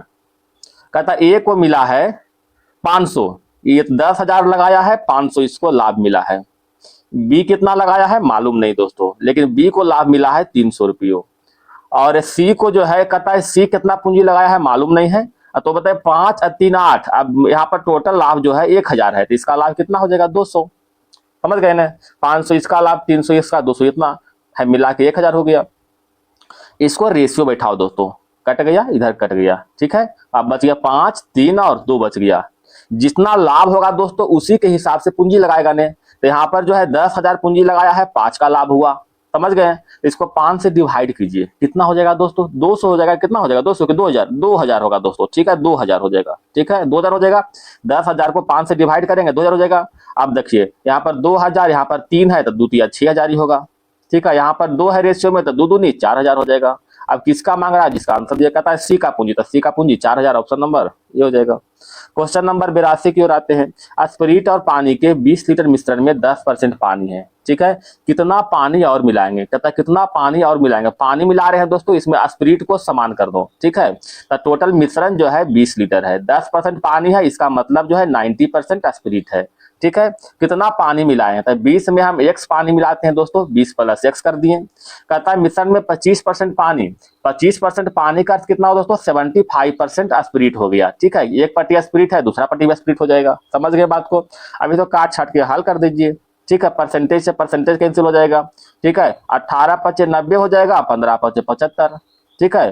5 × 3 = 15, 5 चौका 20 हो जाएगा, 3 अच्छा 18 हो जाएगा, 6 चौका 24, बराबर में 20 + x, x का मान कितना हो जाएगा? 4, ऑप्शन नंबर ए हो जाएगा, ठीक है। क्वेश्चन नंबर 83 की ओर आते हैं दोस्तों। कहता पिता माता से 5 वर्ष बड़ा है और माता का वर्तमान आयु है ना पुत्री के आयु के 3 गुना है। ठीक है, सिंपल सा बात है दोस्तों। कहता है फादर जो है, ये फादर है मदर से कितना वर्ष बड़ा है, 5 वर्ष बड़ा है। तो हो गया फादर जो है मदर से 5 वर्ष बड़ा है। अब कहता है माता के वर्तमान आयु, ये माता के वर्तमान आयु जो है पुत्री के, पुत्री मतलब डॉटर, डॉटर के वर्तमान आयु का 3 गुना है। समझ गए बात को। कहता है पुत्री का अब जो है 10 वर्ष की आयु है, पुत्री का आयु कितना हो गया 10 वर्ष, तो इसका आयु 10 वर्ष हो जाएगा। तो 10 गुना 3 करेंगे कितना हो जाएगा, माता की आयु, माता का आयु कितना निकल गया 30 वर्ष, माता की आयु 30 साल हो गया। जब माता का आयु 30 साल हो गया दोस्तों, तो यहाँ पर माता का आयु यहाँ पर बैठा दीजिएगा। तो 30 प्लस में 5 कितना हो जाएगा 35 साल, किसका आयु, पिता का आयु बन गया। तो पिता का आयु 35 साल हो गया, माता का आयु 30 साल हो गया। कहता पुत्री का आयु जो है 10 साल है। कहता जन्म के समय, ठीक है, तो जन्म के समय 10 साल घटा दीजिएगा। ठीक है, तो 35 में से 10 गया 25, तो 25 ऑप्शन नंबर सी हो जाएगा, पिता का आयु जन्म के समय उसका, है कि नहीं। क्वेश्चन नंबर जो है 84 की ओर। ए जो है किसी कार्य के 3/4 भाग को 12 दिन में करता है। तो कहता कि तो सिंपल सा है दोस्तों, इसको हम क्या बताएं कि 3 चौका 12, 4 चौका 16, ऑप्शन नंबर डी हो जाएगा, है कि नहीं। क्वेश्चन नंबर आगे बढ़े दोस्तों। ए जो है एक कार्य को 20 दिन में, या वही कार्य बी जो है 40 दिन में पूरा करता है। तो दोनों मिलके जो है 5 दिन तक करेगा, तो काम कितना शेष रहेगा, बहुत हल्का है दोस्तों, इसको आप हल कीजिएगा। ठीक है, इसका राइट आंसर क्या हो जाएगा, ऑप्शन नंबर डी। अगर ये सब भी नहीं बनेगा दोस्तों, फिर तो बेकार ही है सीजीएल की तैयारी करना, है कि नहीं।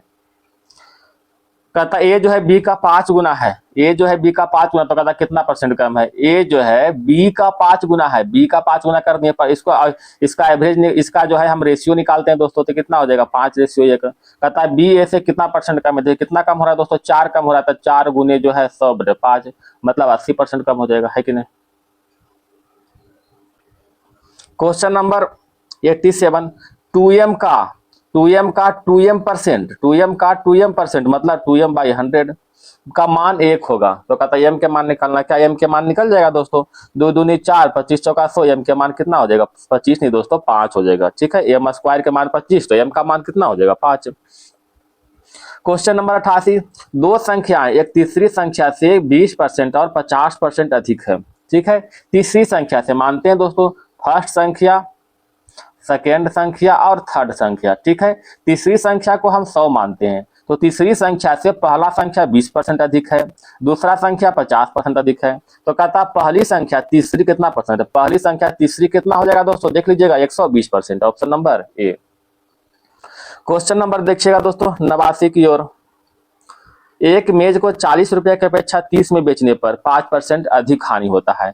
बताइए 40 में था 30 में बेच रहा है दोस्तों, 10 रुपया का हानि हो रहा है। तो 10 रुपया का वैल्यू हो रहा है 5%, या तो कह सकते हैं 5% का वैल्यू हो रहा है 10, ठीक 10 रुपया। तो 1% का वैल्यू कितना होगा दोस्तों, 1% का वैल्यू 2 रुपया हो जाएगा। तो 100% का वैल्यू कितना हो जाएगा बताइएगा, 200 रुपया हो जाएगा, ऑप्शन नंबर सी, है कि नहीं। जिस कोई दिक्कत हो रहा है, क्वेश्चन नंबर आगे बढ़े। कहता ए ने एक रेडियो खरीदा, इसकी मरम्मत पर 110 रुपया खर्च किया। ठीक है, ए ने एक रेडियो खरीदा, कितना में खरीदा मालूम नहीं है। मान ले कि सीपी जो है खरीदा है 100 रुपया में, इसमें जो है 110 रुपया जो है खर्च किया मरम्मत के लिए, यानी कितना हो गया सीपी दोस्तों, अब 110 हो गया, x प्लस 110 सीपी हो गया। ए ने जो है रेडियो को 20% लाभ पर बेचा, यानी अभी सीपी मेरा है दोस्तों x प्लस 110। ठीक है, 20% लाभ मतलब 120/100, 20% लाभ मतलब 120/100, है कि नहीं। कहता बी ने सी को 10% हानि पर, 10% हानि का अर्थ 90/100 हो जाएगा दोस्तों। ठीक है, सी ने इसे 10% लाभ पर मतलब 110 बटा में फिर 100 हो जाएगा। समझ गए बात को दोस्तों, है बराबर में कितना हुआ, कहता है 1188 में बेचा, 10% के लाभ पर 1188 में बेचा इसको। क्या इसको आप हल कर सकते हैं दोस्तों, x का मान यहाँ से निकल जाएगा। आइए निकालते हैं, 20×6 से 20×25 ठीक है, इधर 0 से 0 कट गया दोस्तों, 0 से 0 कट गया। समझ गए बात को, 11 से कट रहा है दोस्तों 108 बार में, 108 बार में कट रहा है दोस्तों। 9 6 गुना 9 करेंगे 54, और 54 दूना कितना होता है 108। सिंपल सा बात है दोस्तों। इधर देखिए 10 यहाँ बचा हुआ है, 10 यहाँ बचा हुआ, 5 यहाँ बचा दोस्तों, तो 10 है कि 100 और 5 500, और 500 गुना 2 करेंगे तो 1000, यानी x प्लस 110 बराबर में 1000। तो x का मान कितना हो जाएगा दोस्तों 890 रुपया हो जाएगा, option number B. Question number आते हैं दोस्तों 91 की ओर, इसको आप हल कर सकते हैं दोस्तों। यहाँ पर देखिए a cube plus a cube minus b cube के फॉर्म में है। तो a cube minus b cube formula क्या होता है दोस्तों, ए माइनस बी इंटू में ए स्क्वायर प्लस में ए बी प्लस में बी स्क्वायर। ठीक है, ये जो है देखिए ए स्क्वायर प्लस में ए बी प्लस में ए बी प्लस में बी स्क्वायर किया हुआ है, तो एक कट जाएगा दोस्तों, यानी ए माइनस बी यानी 0.05 और माइनस में 0.04। इसको हल करके कितना होगा दोस्तों 0.01, बस है कि नहीं। क्वेश्चन नंबर 92 देखिएगा, दो संख्याओं का योग 9 दिया हुआ, व्युत्क्रमों का योग 1/2 दिया हुआ। इसमें क्या है दोस्तों, x प्लस बाई का मान दिया हुआ 9, 1/x प्लस 1/बाई का मान क्या दिया हुआ 1/2। इसको हल नहीं कर सकते हैं आप, है कि नहीं। इसको हल कीजिएगा, x प्लस बाई अब बटा में कितना होगा दोस्तों x इंटू बाई बराबर में 1/2। x प्लस बाई का मान क्या होगा दोस्तों, x प्लस बाई का मान 9 होगा, तो 9 इंटू कितना हो जाएगा दोस्तों 9 इंटू एक्स इंटू बाई। हालांकि तो इतना इसमें करना भी नहीं दोस्तों, तो ऑप्शन से ले लीजिएगा दोस्तों, ठीक है, इतना इसमें करना भी नहीं है। आप देख रहे हैं 8 1 9 सब हो रहा है, 7 2 9 6 3 9 5 4 9, इससे आप हल कर सकते हो, कोई दिक्कत नहीं है। हालांकि ऑप्शन से बेहतर होगा। आप तीनों को जैसे 1/, इसको हम लेते हैं दोस्तों, तो 1/3 प्लस 1/6 कीजिएगा, क्या 1/2 आता है, जरा चेक कीजिएगा।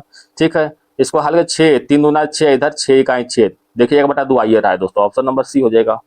ठीक है, तो ऑप्शन से जो ऑप्शन से हो रहा है दोस्तों, उससे बेहतर कुछ नहीं है। ठीक है, वैसे आप इस तरीका तो है ही, आप इससे हल कर सकते हैं। क्वेश्चन नंबर 93 की ओर चलते हैं। दो संख्याओं का योग 29 दिया हुआ है, वर्गों का अंतर 45 दिया हुआ है। दो संख्याओं का योग मतलब x प्लस बाई का मान 29 और x square minus by square का मान 145। यहाँ से x माइनस बाई का मान निकल जाएगा, x प्लस बाई या इंटू एक्स माइनस बाई बराबर कितना हो जाएगा 145। यहाँ से x माइनस बाई का मान निकालिए, कितना होगा दोस्तों 29 × 45। यहाँ पर x प्लस बाई का मान 29 रखिएगा नहीं, तो 29 × 45 से x माइनस बाई का मान कितना हो जाएगा 5 हो जाएगा। अब x प्लस बाई हो ही गया दोस्तों, x माइनस बाई का मान कितना, अंतर ही पूछ रहा था, तो ऑप्शन नंबर बी हो जाएगा, अंतर पूछ रहा था ना। क्वेश्चन नंबर 94 आप हल कर सकते हैं दोस्तों, क्या कहते हैं, बड़ा भारी नहीं दोस्तों। यहाँ पर देखिए बेस समान है, तो क्या चीज हो जाएगा दोस्तों, ऊपर जो है बेस समान है गुना में है, तो ऊपर क्या हो जाएगा जुट जाएगा ने, तो 3 पावर जो है 3 इतना 3 अब प्लस में हो जाएगा, अब माइनस में 6 हो जाएगा, बराबर में 3x और 2x माइनस 1 हो जाएगा, है कि नहीं। समझ गए बात को। अब तो इसमें कुछ रहा नहीं दोस्तों, ये देखिए यहाँ पर बेस समान है, बेस समान है, बेस हटा दीजिएगा, तो ऊपर कितना बच गया दोस्तों माइनस में 3 बच गया, समझ गए, माइनस में 3 बराबर 2x और माइनस में 1। इसको इधर लेके जाइएगा दोस्तों, कितना हो जाएगा, तो x का मान निकालिएगा तो -1 आ रहा है दोस्तों, है कि नहीं। 94 का option number C. Question number देखिए 95 देखिए दोस्तों, 95 में कुछ संख्या दी हुआ 1/1.2 नहीं दोस्तों, 1 × 2 है, यहाँ पर 2 × 3 है, यहाँ पर 3 × 4 है। ठीक है, यानी कहने का मतलब 1 × 2 मतलब 2, प्लस में कितना हो जाएगा दोस्तों 3 दूना 6 हो रहा है, प्लस में 4 तिया 12 हो रहा है। ठीक है, अब इसको तोड़िएगा दोस्तों, हालांकि इसमें तोड़ के ही लिखा हुआ है, 1/2 को हम लिख सकते हैं 1 अब माइनस में 1/2, इसको हल कीजिएगा तो 1/2 आएगा। ठीक है, अब प्लस में 1/6 को लिख सकते हैं 1/2 और माइनस में 1/3, ये दोनों को हल कीजिएगा दोस्तों 1/6 आएगा। ठीक है, यानी सब तोड़ के लिखा हुआ दोस्तों। ठीक है, ये जी को थोड़ा ध्यान रही, तोड़ के जो है सब लिखा हुआ है, तो इसमें भी लिखा गया दोस्तों 1/3 माइनस में 1/4। ऐसा ही कहाँ तक जाएगा दोस्तों 1/n और ये 1/n माइनस में 1/n प्लस 1। ठीक है, अब देखिए दोस्तों यहाँ पर दूसरा संख्या माइनस ये दोनों कट रहा है, ये दोनों भी कट रहा है, ये दोनों भी कट रहा है, आगे कोई संख्या आएगा दोस्तों इससे ये भी कट जाएगा, है कि नहीं। अब बच कौन जाएगा, पहला 1 बचेगा, माइनस में लास्ट वाला बचेगा। ठीक है, 1/n प्लस 1 बचेगा। अब इसको आप हल कीजिएगा दोस्तों, तो कितना हो जाएगा, हल कीजिएगा तो n बटा में n प्लस 1 हो जाएगा। ठीक है, अब यहाँ देख रहे हैं दोस्तों ऊपर छोटा है नीचे बड़ा है, n के मान 1 2 3 4 कुछ रखिए दोस्तों, मान लिया n के मान हम 2 रखते हैं, तो 2 बटा में 2 1 3। ठीक है, अब बताइए 1 से छोटा है कि 1 से बड़ा है, और पिछली दोस्तों 1 से क्या है छोटा है, तो 1 से छोटा ऑप्शन नंबर सी हो जाएगा। क्वेश्चन नंबर देखिएगा दोस्तों 96 की ओर बढ़ते हैं। ये देखिए आपको जो है 40 डिग्री मान दिया हुआ दोस्तों। ठीक है, ये ट्रायंगल जो है बाइसेक्ट किया हुआ है, ध्यान दीजिए बाइसेक्ट किया हुआ है। ठीक है, तो जब भी ऐसा क्वेश्चन आता है दोस्तों, तो एक फार्मूला होता है 90 या प्लस में कोण a/2, 90 प्लस कोण a/2, तो 90 या प्लस में कोण a का मान 40, तो 40/2 कितना होगा दोस्तों 110, ऑप्शन नंबर सी। ठीक है, इंटरनल बाइसेक्ट है एंगल का, तो फार्मूला याद रखिएगा। अगर एक्सटर्नल रहेगा दोस्तों तो 90 माइनस a/2 कर दीजिएगा। ठीक है, यहाँ पर प्लस की जगह पर माइनस, एक्सटर्नल के लिए बताएं, या इंटरनल तो दिया हुआ है। क्वेश्चन नंबर देखिएगा दोस्तों 97 की ओर। एक गांव में 60% परिवार के पास गाय है, 30% परिवार के पास भैंस है, 15% के पास 15% परिवार के पास गाय और भैंस दोनों है। ये तो आपको जो है सर्किल डायग्राम है दोस्तों, ध्यान दीजिएगा। यहाँ पर हम मान लेते हैं गाय हो गया, यहाँ पर भैंस मान लेते हैं दोस्तों, भैंस, ठीक है। अच्छा 60% परिवार के पास क्या है, गाय है दोस्तों, ठीक है। 60% परिवार के पास गाय है, 30% परिवार के पास जो भैंस है, 30% परिवार के पास भैंस है, 15% परिवार के पास दोनों दोनों 15%, ठीक है। अब 60 टोटल है दोस्तों, 60 में से 15 इसमें ले लिया है, कितना बच गया 45। यहाँ पर टोटल 30 है दोस्तों, 30 में से 15 यहाँ पर लिखा हुआ ऑलरेडी, तो कितना बच जाएगा 15 हो गया। समझ गए बात को। कहता है कुल गांव में कुल 96 परिवार है, गांव में कुल कितना है दोस्तों 96 परिवार है। समझ गए बात को। गांव में कुल 96 परिवार है दोस्तों। यहाँ पर गांव में टोटल कितना परिवार है दोस्तों, है ना, परसेंटेज में मतलब 100% हो जाएगा। समझ गए बात को, है कि नहीं। अब कहता है कितने परिवार के पास एक भी भैंस नहीं है, एक भी गाय या भैंस है ये नहीं है, ठीक है। तो 45 प्लस 15 प्लस में 15 कितना हो जाएगा 75। अब 75% के परिवार को या तो गाय है चाहे भैंस है चाहे दोनों है, लेकिन 25% के पास कुछ भी नहीं है, तो 25 हो जाएगा। 25 चौका 100, 24 चौका 96, यानी 24 परिवार के पास कुछ भी नहीं है। क्वेश्चन नंबर 98, ये आशा करते बना लीजिएगा। इसमें थोड़ा सा अगर ऑप्शन से चलिएगा दोस्तों तो बड़ा आराम होगा। 21, 38, 55, 106 में क्या घटाएं ताकि नई संख्या समानुपाती हो जाए। समानुपाती का क्या हो मालूम है दोस्तों, यानी 21/38 इधर 55/106 कीजिएगा, 21 बटा में 38 और 55 बटा में 106 कीजिएगा, ठीक है। अब यहाँ पर कहता क्या घटाएं, तो ऑप्शन से रखिए क्या घटाएं, ठीक है। अगर पहला मगर एक घटाते हैं तो एक घटाते कितना, एक घटाते एक घटाओ एक घटाओ एक घटाओ एक घटाओ, तो कितना होगा दोस्तों 20, 39, 37 दोस्तों 37, ठीक है। अब 55 में से एक गया 54, इधर में 105। क्या कोई समानता दिख रहा है, समानता नहीं है, ठीक है। अगला कुछ और घटाते हैं दोस्तों, देखते हैं घटा करके, ध्यान दीजिएगा। तो इसमें जो है हम घटाते हैं दोस्तों, क्या घटाएंगे देखिए दोस्तों, इसमें हम घटा रहे हैं 4, ठीक है। घटाते हैं 4, ठीक है। घटाओ 4, घटाओ 4, घटा दो 4, तो बताइए 21 में से 4 गया 17, 21 में से 4 गया दोस्तों 17। अब बटा में 38 में माइनस में 4 दोस्तों, 38 में से 4 गया कितना बच गया 34, 55 में से 4 गया 51, और इधर 106 में से 4 गया 102, ये कामन है दूना 102 यानी 1/2 हो गया, 17 दूना 34, 1/2, 1/2 यहाँ भी 1/2 यहाँ भी, यानी option number D right answer हो जाएगा। क्वेश्चन नंबर 99, दो संख्याओं का अंतर 18 है, एलसीएम और एचसीएफ क्रमशः इतना दिया हुआ है, तो दोनों संख्याओं के वर्गों का योग क्या होगा, ठीक है। दो संख्याओं का योग दिया हुआ दोस्तों, यानी कहने का मतलब जो है एक्स योग नहीं दोस्तों, सॉरी अंतर दिया हुआ है, तो x माइनस बाई का मान 18 दिया हुआ, ठीक है। और एलसीएम के मान 168, एचसीएफ के मान 6 दिया। तो हम लोग जानते हैं दोस्तों कि पहली संख्या x गुने दूसरी संख्या y, पहली संख्या गुने दूसरी संख्या बराबर क्या होता है एलसीएम गुना में एचसीएफ होता है, ठीक है। एलसीएम के मान कितना हो जाएगा दोस्तों 168, एचसीएफ के मान कितना हो जाएगा 6, ठीक है। इन दोनों को हल करें तो कितना होगा दोस्तों टोटल 8 छक 48, 16 छक 96, यानी 1008 एक्स इंटू बाई का मान आ गया 1008।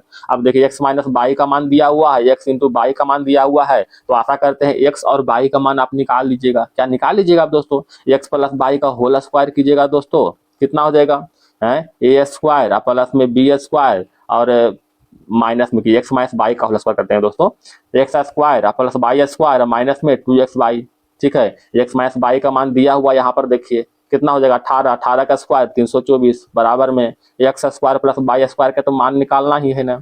अब माइनस में 2x by 2 Guna x by का मान 1008 गुना हो गया ना, कितना हो जाएगा 2016 हो जाएगा ना। समझ गए बात को। इधर माइनस में दोस्तों इधर जाएगा तो प्लस में हो जाएगा, क्या आप तो निकल जाएगा है कि नहीं, बस जोड़ दीजिएगा। तो 6 4 10 324 जोड़िए ना दोस्तों, कितना आ जाएगा 6 4 10 2 1 3 1 4, 40 वाला कोई ऑप्शन में है देखे तो ऑप्शन नंबर बी हो जाएगा 40 वाला, है कि नहीं, 40 दिया हुआ है ना। क्वेश्चन नंबर देखिए दोस्तों 108 को, कहता कोई धन चक्रवृद्धि ब्याज की दर से 3 वर्षों में 8 गुना हो जाता है तो ब्याज की दर कितना होगा। ये तो आप फार्मूला जानते हैं दोस्तों, ए बराबर क्या होता है पी इंटू 1 प्लस आर बटा 100 पर पावर में एन हो जाएगा, ठीक है। कहता 8 गुना होता है दोस्तों, यानी प्रिंसिपल अगर 1 हो जाएगा, प्रिंसिपल 1 हो जाएगा तो अमाउंट कितना हो जाएगा दोस्तों 8 गुना हो जाएगा। तो प्रिंसिपल को अगर हम 1 रखते हैं पी के जगह पर 1, अमाउंट की जगह पर 8, इंटू में क्या हो जाएगा 1 प्लस आर बटा 100 पर पावर कितना, कई साल में 3 साल में, तो 3 कर दीजिएगा, ठीक है, ठीक है। अब यहाँ पर 1 से गुना करेंगे सब वही रह जाएगा दोस्तों, क्यूब है इधर कितना हो जाएगा क्यूब रूट हो जाएगा, तो 8 का क्यूब रूट कितना होगा 2, 8 का क्यूब रूट 2, तो 2 बराबर 1 प्लस आर बटा 100, ठीक है। यहाँ से आर का मान निकलेगा दोस्तों, आर का मान निकल जाएगा 100% हो जाएगा, है कि नहीं? Option number C. Question number 101, कुछ समुच्चय दिया हुआ दोस्तों और इसी के आधार पर जो है इसका ऑप्शन ढूंढना है। तो इसमें क्या करना है, 3 का क्यूब कीजिएगा, 3 का क्यूब इधर साइड वाला 1 का क्यूब, कितना हो जाएगा? 3 3 9 27 और 1 28, 28 को 2 से डिवाइड कीजिए, कितना आ जाएगा? 14 आएगा। ठीक है, इसी तरह इसको भी कीजिएगा, 4 का क्यूब और प्लस में 2 का क्यूब। ठीक है, तो 64 और प्लस में 8, कितना हो जाएगा दोस्तों? 72/2 36 हो जाएगा।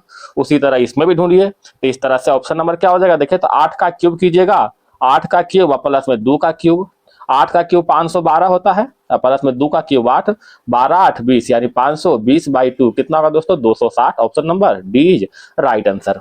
क्वेश्चन नंबर 102 चलते हैं। इस सेम टू सेम है दोस्तों।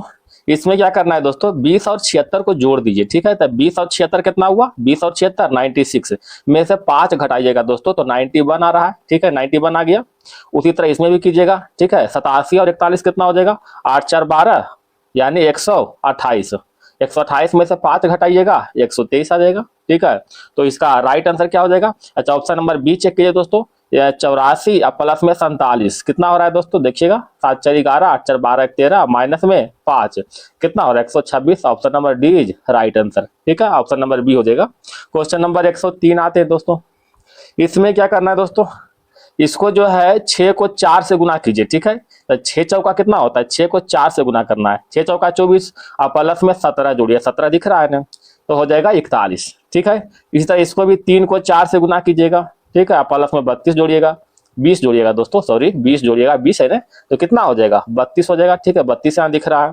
ठीक है, तो इसी तरह इसका राइट आंसर क्या हो जाएगा? इसको चेक करके देखिए कौन सा इसका राइट आंसर होगा दोस्तों। तो ऑप्शन नंबर बी अगर देखते हैं दोस्तों, तो 23 को जो है 4 से गुना करते हैं प्लस 4 तो 96 आता है। Option number B.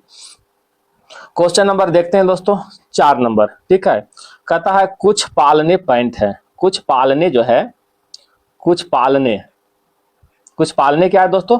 पैंट है। ठीक है, कोई पालना टेप नहीं है, कोई ये जो पालना कोई भी जो है टेप नहीं है, टेप नहीं है। ठीक है, कहता है सभी पैंट सेल है, सभी पैंट जो है सेल के अंतर्गत है, सभी पैंट क्या है? सेल के अंतर्गत है। हो गया। कहता है सभी सेल को पालना होने की संभावना है, सभी सेल को पालना होने की संभावना है, बिल्कुल संभावना है। संभावना इसको संभावना कैसे दोस्तों, अगर हम इस सेल को जो है 2 तरह से हम लिख सकते हैं इसको, जैसे हम पालना यहां लिखे हैं, पालने पैंट। ठीक है, पैंट, इसको हम सैल कहता, सैल को हम इस तरह से भी लिख सकते हैं दोस्तों। ठीक है, समझ गए? तो सैल को हम ऐसे भी लिख सकते हैं, है ना, कि सभी पैंट जो है सैल के अंतर्गत है। तो यहाँ पर देख रहे हैं संभावना है तब सही है, लेकिन अगर इसमें कहता सभी मतलब ये जो सभी सैल पालना होगा तो गलत हो जाएगा, लेकिन संभावना है तो बिल्कुल ये सत्य है। कहता है कम से कम कुछ टेप पालना नहीं है, कम से कम कुछ टेप पालना नहीं है, कुछ टेप पालना नहीं है, बिल्कुल टेप तो पालना ऐसे भी नहीं है। ठीक है, तो ऑप्शन नंबर बी सही हो जाएगा। कुछ है कि नहीं मालूम नहीं, लेकिन कुछ तो नहीं है ये तो मालूम है। कहता है कुछ पैंट टेप नहीं है, कुछ पैंट टेप नहीं है, जो कह रहा है दोस्तों बिल्कुल कुछ पैंट टेप तो ऐसे भी नहीं है। ठीक है, ऐसे तो सारा पैंट टेप नहीं है, लेकिन जिसमें सारा में है दोस्तों कुछ में भी होता है। ठीक नहीं, तो कुछ पैंट टेप तो ऐसे भी नहीं है, तो ऑप्शन नंबर, ठीक है, तो तीनों के तीनों सत्य हो जाएगा। ऑप्शन नंबर क्या हो जाएगा? डी हो जाएगा। सभी के सभी निष्कर्ष निकल रहे हैं। क्वेश्चन नंबर 5 देखिएगा, इसमें क्या कर रहा है दोस्तों, कहता है पी, सभी पी जो है जी है, सभी पी जो है, सभी पी जो है जी है, जी के अंतर्गत है। सभी जी बी है, सभी कुछ जी बी है, कुछ जी जो है बी के अंतर्गत है। सभी बी सी है, सभी बी जो है सी के अंतर्गत है। हो गया। कहता है सभी पी के सी होने की संभावना है, सभी पी के सी होने की संभावना, संभावना है दोस्तों बिल्कुल ये सत्य हो जाएगा। ठीक है, संभावना है ना, बिल्कुल सत्य हो जाएगा। अच्छा, इसमें कह रहा है दोस्तों कौन सा कथन अनुसरण नहीं करता है। ठीक है, ये तो अनुसरण कर रहा है। कहता है कुछ पी बी है, कुछ पी बी है, कहता है कुछ पी जो है बी है, गारंटी नहीं है कि नहीं। ठीक है, हो भी सकता है चाहे नहीं भी हो सकता है, गारंटी नहीं है। ठीक है, तो कुछ पी बी है मतलब गारंटी तो नहीं है। कुछ सी जी है, कुछ सी जी है, बिल्कुल जी है, ये सही हो गया। कुछ जी पी है, कुछ जी जो है कुछ जी पी है, बिल्कुल है, ये भी सही हो गया। तो 2 जो है ऑप्शन नंबर 2 अनुसरण नहीं कर रहा है, यानी ऑप्शन नंबर क्या होगा दोस्तों, देखिएगा इधर सी हो जाएगा। ठीक है, ऑप्शन नंबर सी हो जाएगा। ठीक है। क्वेश्चन नंबर देखिएगा दोस्तों 106, कहता है कुछ बल्ब स्विच है, कुछ बल्ब, बल्ब के जो है कुछ भाग जो है स्विच है, ESW से स्विच करते हैं। कहता है कोई स्विच जो है फूलदान नहीं है, फूलदान करते हैं, फ्यूएल करते हैं दोस्तों, कोई स्विच फूलदान नहीं है। सभी पंखे स्विच है, सभी पंखा जो है स्विच के अंतर्गत है। छोटा सा लिखना पड़ेगा दोस्तों इसको, पंखा, पंखा को एफ करते हैं दोस्तों, एफ से फाइन करते हैं, ठीक है। सभी पंखा स्विच के अंतर्गत हो गया, हो गया। कहता है कुछ बल्ब के पंखा होने की संभावना है, कुछ बल्ब के पंखा होने की संभावना है, ठीक है। संभावना है दोस्तों तो बिल्कुल हो सकता है, समझ गए, क्योंकि संभावना के बारे में कह रहा है तो बिल्कुल हो सकता है, क्योंकि ये बल्ब का कुछ भाग यहाँ भी हो सकता है, ठीक है। ये बल्ब का कुछ भाग जो मतलब बल्ब दोस्तों, फैन का कुछ भाग जो बल्ब यहाँ भी हो सकता है कि नहीं, तो संभावना है तो बिल्कुल सत्य है, संभावना में ऐसे भी लगभग सत्य ही होता है। कोई पंखा फूलदान नहीं है, कोई पंखा जो है पंखा फूलदान नहीं है, ये भी तो बिल्कुल सत्य हो रहा है दोस्तों। जब कोई स्विच फूलदान नहीं है तो कोई पंखा फूलदान कैसे होगा, क्योंकि स्विच के अंतर्गत ही पंखा है ने, तो ये भी जो है बिल्कुल सत्य हो गया। सभी स्विच पंखा है, सभी स्विच पंखा है, गलत है, सभी पंखा स्विच होगा, सभी स्विच पंखा नहीं होगा, तो ये तो गलत हो गया। कोई बल्ब फूलदान नहीं है, कोई बल्ब फूलदान नहीं है, ये भी बिल्कुल सत्य है, ठीक है, मतलब सत्य नहीं असत्य है दोस्तों, मिस्टेक कर दिया बोलने में, ठीक है। तो ये एक और दो कथन जो है अनुसरण करता है, तो ऑप्शन नंबर बी हो जाएगा, ठीक है। कहेंगे बोलने में मिस्टेक करता है दोस्तों, माफ कीजिएगा, ठीक है। क्वेश्चन नंबर 107, कहता एक परिवार बट गया और आर के बच्चे आर के नाना के इकलौती नवासी के पिता के पास रह गए।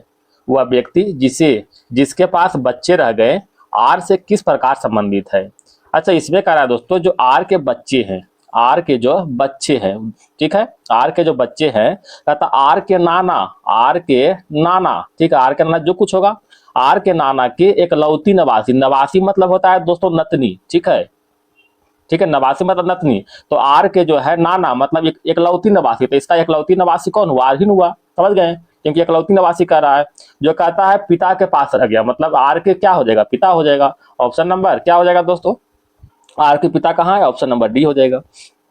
क्वेश्चन नंबर 108, ये आप सच बना लीजिएगा दोस्तों, चलिए हल कर देते हैं। माइनस के यहाँ माइनस दे, माइनस का अर्थ क्या है दोस्तों, कहता है ए जो है माइनस का अर्थ, ए माइनस बी का अर्थ दिया हुआ है, ए जो है बी का पिता है, यानी बी का पिता ए हो रहा है, बी का पिता ए हो रहा है, तो माइनस का अर्थ पिता हो गया, तो इसका पिता ए हो गया, प्लस हो गया, फादर करते हैं यहाँ पर। भाग का अर्थ, डिवाइड का अर्थ हुआ पत्नी, ठीक है, तो ये दोनों पति पत्नी हो गया, माइनस करते हैं यहाँ पर है पति पत्नी हो गया। प्लस का अर्थ होता है भाई, इसका भाई हो गया, ब्रदर, प्लस में हो जाएगा, ब्रदर हो जाएगा। गुना का अर्थ होता है माता, इसका माता ये हुआ, इसका माता ये हुआ, मतलब माइनस। तो अब क्या है दोस्तों, पी जो है टी से कैसे संबंधित है, इसका पिता ये हुआ, ठीक है, इसका पत्नी ये हुआ, समझ गए, इसका पत्नी ये हुआ, इसका भाई ये हुआ, समझ गए, इसका भाई ये हुआ, मतलब इसका साला हुआ दोस्तों, है कि नहीं, साला हो गया। अब कहता इसका माँ ए है, इसका माँ जो है ए है, इसका माँ ए है, इसका मतलब क्या होगा दोस्तों बताइएगा, टी का पी से कैसे संबंधित है, तो टी का पी क्या हो जाएगा, है ये नानी हो जाएगी, ऑप्शन नंबर डी हो जाएगा, नानी। क्वेश्चन नंबर बढ़ते हैं दोस्तों 109 की ओर, कहता है TRUMA को 36 लिखते हैं, ठीक है, TRUMA को 36 लिखते हैं। इसमें कितना वर्ड है दोस्तों, देख रहे हैं कितना वर्ड है, टोटल 6 वर्ड है, तो 6 को हम लोग जो है 6 से गुना करते हैं, 6 6 36 हो जाएगा। यहाँ पर जो 4 वर्ड दिया हुआ है दोस्तों, तो 4 को भी हम लोग 6 से गुना करेंगे, तो 6 चौका 24, कितना वर्ड है यहाँ पर, 1 2 3 4 5 6 7 8 9 वर्ड है, तो 9 को भी जो है हम लोग 6 से गुना करेंगे, तो 9 6 54, मतलब 6 से गुना करके केवल आंसर निकालना था। अच्छा 110 नंबर थोड़ा धुंधला दिख रहा है दोस्तों, माफ कीजिएगा, ठीक है। 110 में क्या कर रहा है दोस्तों, अच्छा इसमें कितना अक्षर है, 1 2 3 4 5 6 7 8, 8 अक्षर है दोस्तों, इसमें 6 लिखा हुआ है, तो 8 में से 2 घटे कितना हो जाएगा, 6 हो जाएगा। यहाँ पर 6 अक्षर है दोस्तों, तो 6 में से 2 घटाएंगे तो 4 हो जाएगा, समझ गए बात को। यहाँ पर 3 3 6 3 3 9 अक्षर है, तो 9 में से 2 जाएगा तो 7 हो जाएगा, ठीक है। क्वेश्चन नंबर 11, 2-4 क्वेश्चन धुंधला है दोस्तों, माफ कीजिएगा। अच्छा इसमें क्या कर रहा है दोस्तों, देखिएगा क्वेश्चन नंबर 11 में देखिएगा दोस्तों,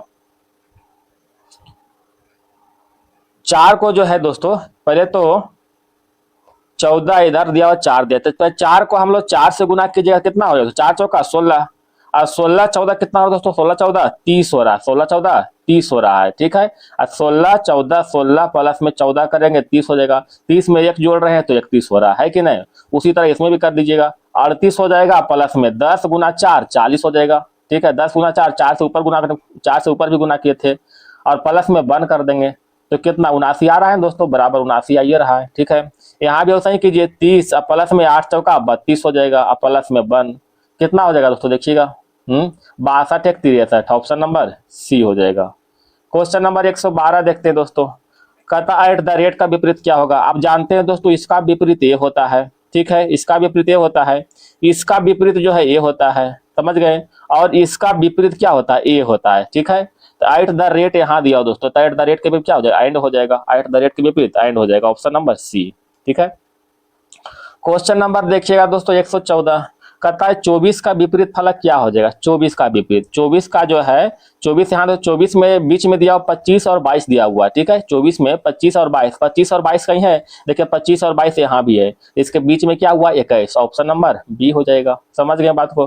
क्वेश्चन नंबर देखिएगा दोस्तों 114, ठीक है, डायरेक्शन है दोस्तों, आशा करते हैं डायरेक्शन आप बना सकते हैं, क्या बना लीजिएगा। आइए हम डायरेक्शन की ओर चलते हैं। एक कहता है एम्स्टर्डम जो है बार्सिलोना के दक्षिण में स्थित है, एम्स्टर्डम जो है बार्सिलोना के दक्षिण में स्थित है। बार्सिलोना कहाँ देश तो चलिए बार्सिलोना, बार्सिलोना के दक्षिण में स्थित है, ठीक है। कहता है म्यूनिख जो है एम्स्टर्डम के पश्चिम में है, म्यूनिख जो है एम्स्टर्डम के पश्चिम में है, इधर पश्चिम हो जाएगा म्यूनिख हो जाएगा, समझ गए। यहाँ पर हम दो डायग्राम लेते हैं दोस्तों, एक भी हो गया इधर हो गया, डायग्राम हम दो लेते हैं दोस्तों, एक हम और ये हम दो तरह के डायग्राम लिए, ठीक है। आय करा दोस्तों, कहता है डेट्राइट म्यूनिख के पूरब में स्थित है, म्यूनिख के पूरब में इधर हो जाएगा दोस्तों डेट्राइट, लेकिन ये डेट्राइट यहाँ पर है कि यहाँ पर है ये मालूम नहीं है, समझ गए बात को, डेट्राइट कहाँ पर है ये मालूम नहीं है। तो एक में हम बीच में लेते हैं डेट्राइट और एक में हम आगे बढ़ा देंगे, समझ गए बात को। तो एक में हम बीच में लेते हैं डेट्राइट को, ठीक है। डेट्राइट यहाँ पर हम लेते हैं दोस्तों डेट्राइट, ठीक है, यहाँ पर हम डेट्राइट करते हैं बीच में लेते हैं, और इसमें डेट्राइट जो है हम आगे बढ़ाते हैं, डेट्राइट को एम से आगे बढ़ाते इधर कर देते हैं, ये देखिए यहाँ पर हम डेट्राइट कर दिए, ठीक है। अब दोनों में से कौन आएगा मालूम नहीं हमको है। टोरंटो जो है डेट्राइट के दक्षिण में है, डेट्राइट के दक्षिण में टोरंटो है, हो गया। यहाँ भी करते हैं दोस्तों, डेट्राइट के दक्षिण में टोरंटो है, ठीक है। कहता और बार्सिलोना के दक्षिण पूर्व में है। अब देखिए बार्सिलोना के दक्षिण पूर्व में, देखिए यहाँ बार्सिलोना के दक्षिण पूर्व में दोस्तों, बार्सिलोना के दक्षिण पश्चिम में हो रहा है, बार्सिलोना के दक्षिण पूर्व में देखिए ए वाला हो रहा है, तो ये तो कैंसिल हो जाएगा, समझ गए बात को, है ना। तो डायग्राम नंबर 2 सफल हो गया। अब कहता है डेट्राइट का सापेक्ष एम्स्टर्डम की स्थिति क्या है, डेट्राइट के सापेक्ष एम्स्टर्डम की स्थिति क्या है, तो देखिए किधर है दोस्तों, पश्चिम की ओर है, ठीक ने, ऑप्शन नंबर डी हो जाएगा, पश्चिम की ओर। क्वेश्चन नंबर देखिए 115 की ओर, इसमें क्या करना है दोस्तों, यहाँ पर दिया हुआ x दिया हुआ है, तो x का अपोजिट क्या होता है दोस्तों, x का अपोजिट होता है दोस्तों c, x का अपोजिट c, और c में एक जोड़ेंगे तो क्या आ जाएगा, d आ जाएगा। p का अपोजिट होता है दोस्तों k, p का अपोजिट k, और k में एक जोड़ेंगे तो क्या हो जाएगा, l हो जाएगा। f का अपोजिट क्या होता है दोस्तों, f का अपोजिट u होता है, और u में एक जोड़ेंगे तो v हो जाएगा। यानी कहने का मतलब अपोजिट करके एक जोड़ देना है, तो यहाँ भी कीजिएगा। ई का अपोजिट भी होता है, भी में एक जोड़ेंगे तो डब्लू हो जाएगा। आर का अपोजिट क्या दोस्तों, आर का अपोजिट बताइएगा क्या हो जाएगा, आर का अपोजिट आई, ठीक है। अब आई में एक जोड़ेंगे तो क्या हो जाएगा दोस्तों, आई में एक जोड़ेंगे तो जे हो जाएगा, ठीक है। बाई का अपोजिट क्या होता है दोस्तों, बाई का अपोजिट बी होता है, अब बी में एक जोड़ेंगे तो सी हो जाएगा, यानी डब्ल्यू जे सी, ऑप्शन नंबर बी हो जाएगा, डब्ल्यू जे सी। क्वेश्चन नंबर देखिएगा 16 की ओर, इसमें भी शायद उसी तरह दोस्तों, बाई का अपोजिट बी होता है, बी के सी किया हुआ, ई का अपोजिट क्या दोस्तों, ई का अपोजिट भी होता है, और भी का डब्ल्यू किया हुआ, एक जोड़ा हुआ है, सेम टू सेम है, ठीक है। और इसमें क्या क्या है दोस्तों देखिएगा, इसमें 10 और 25 क्या होता है, 10 25 50, 8 चौका 32, मतलब ये 5 कहाँ से आया, ये 10 का जो है आधा कर दिया है, यहाँ पर 8 का आधा कर दिया है, तो 10 का आधा 5, तो 5 से गुना कर दिया है, 8 के आधा 4, तो 4 से गुना कर दिया है, समझ गए ने। तो 12 का आधा कितना होगा 6, तो 12 6 तो 72 आ जाएगा दोस्तों पहला, ठीक है। जी का अपोजिट टी होता है, ठीक है, और टी में एक जोड़ेंगे तो यू आ जाएगा, समझ गए ने। डी का अपोजिट क्या होता है दोस्तों, डब्लू, और डब्लू में एक जोड़ेंगे तो एक्स हो जाएगा। पी का अपोजिट पी बताइएगा दोस्तों, पी का अपोजिट क्या होता है के, और के में एक जोड़ेंगे तो क्या हो जाएगा, एल हो जाएगा, तो U X L 72, option number B हो जाएगा। क्वेश्चन नंबर देखिए दोस्तों, ये भी धुंधला आया दोस्तों, माफ कीजिएगा दोस्तों, धुंधला आ गया है। क्वेश्चन नंबर 117 देखिएगा दोस्तों, ठीक है, इसमें धुंधला थोड़ा कम है। सिस्टम का दिया हुआ इतना दिया हुआ है, ठीक है, तो इसको थोड़ा सा हल कीजिएगा। क्या किया हुआ देखिएगा, एस में से एक घटाइएगा तो 18 हो जाएगा, बाई में से एक घटाइएगा तो एक्स हो जाएगा, ठीक है। मतलब सब में एक एक जो है घटाया गया है। सिंपल सा बात देखिए, एम में से एक घटाया गया है तो आई हो गया, यानी एक एक घटाया गया है। तो देखिएगा दोस्तों, ई में से एक घटाएंगे तो क्या हो जाएगा, डी, डी यहाँ भी है, यहाँ भी है और यहाँ भी है, ठीक है। एल में से एक घटाएंगे तो क्या होगा दोस्तों, एल में से एक घटाएंगे तो के हो जाएगा, के केवल यहीं पर दिख रहा है दोस्तों, समझ गए। और कहीं के है नहीं, के डी के है, ऑप्शन नंबर सी हो जाएगा। क्वेश्चन नंबर देखिएगा 118 की ओर, ये आप हल कर लीजिएगा दोस्तों, इसमें कोई बड़ा भारी चीज नहीं है, इसका ऑप्शन नंबर बी हो जाएगा। क्वेश्चन नंबर 119 देखिएगा, ये भी तो आप हल कर सकते हैं ना, अदल बदल करके, ऑप्शन नंबर डी हो जाएगा। 20 का सेम टू सेम है दोस्तों, कोई दिक्कत नहीं होना चाहिए, ऑप्शन नंबर बी हो जाएगा। 21 का भी देखिएगा दोस्तों, बस सेम टू सेम सब है, सब आप हल कीजिएगा दोस्तों, बी हो जाएगा, ठीक है। 21, एक सेकंड दोस्तों, 21 हो गया दोस्तों। 22 में आते हैं, 22 में भी वो सही है, एक हो जाएगा।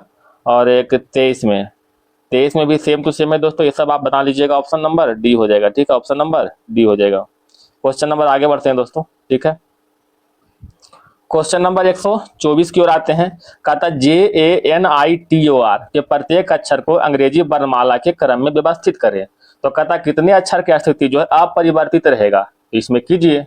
तो पहले कौन आएगा दोस्तों, ए आएगा, तो यहाँ पर ए कीजिए, ठीक है। ए के बाद क्या आएगा, ए के बाद होगा आई, आई हो जाएगा।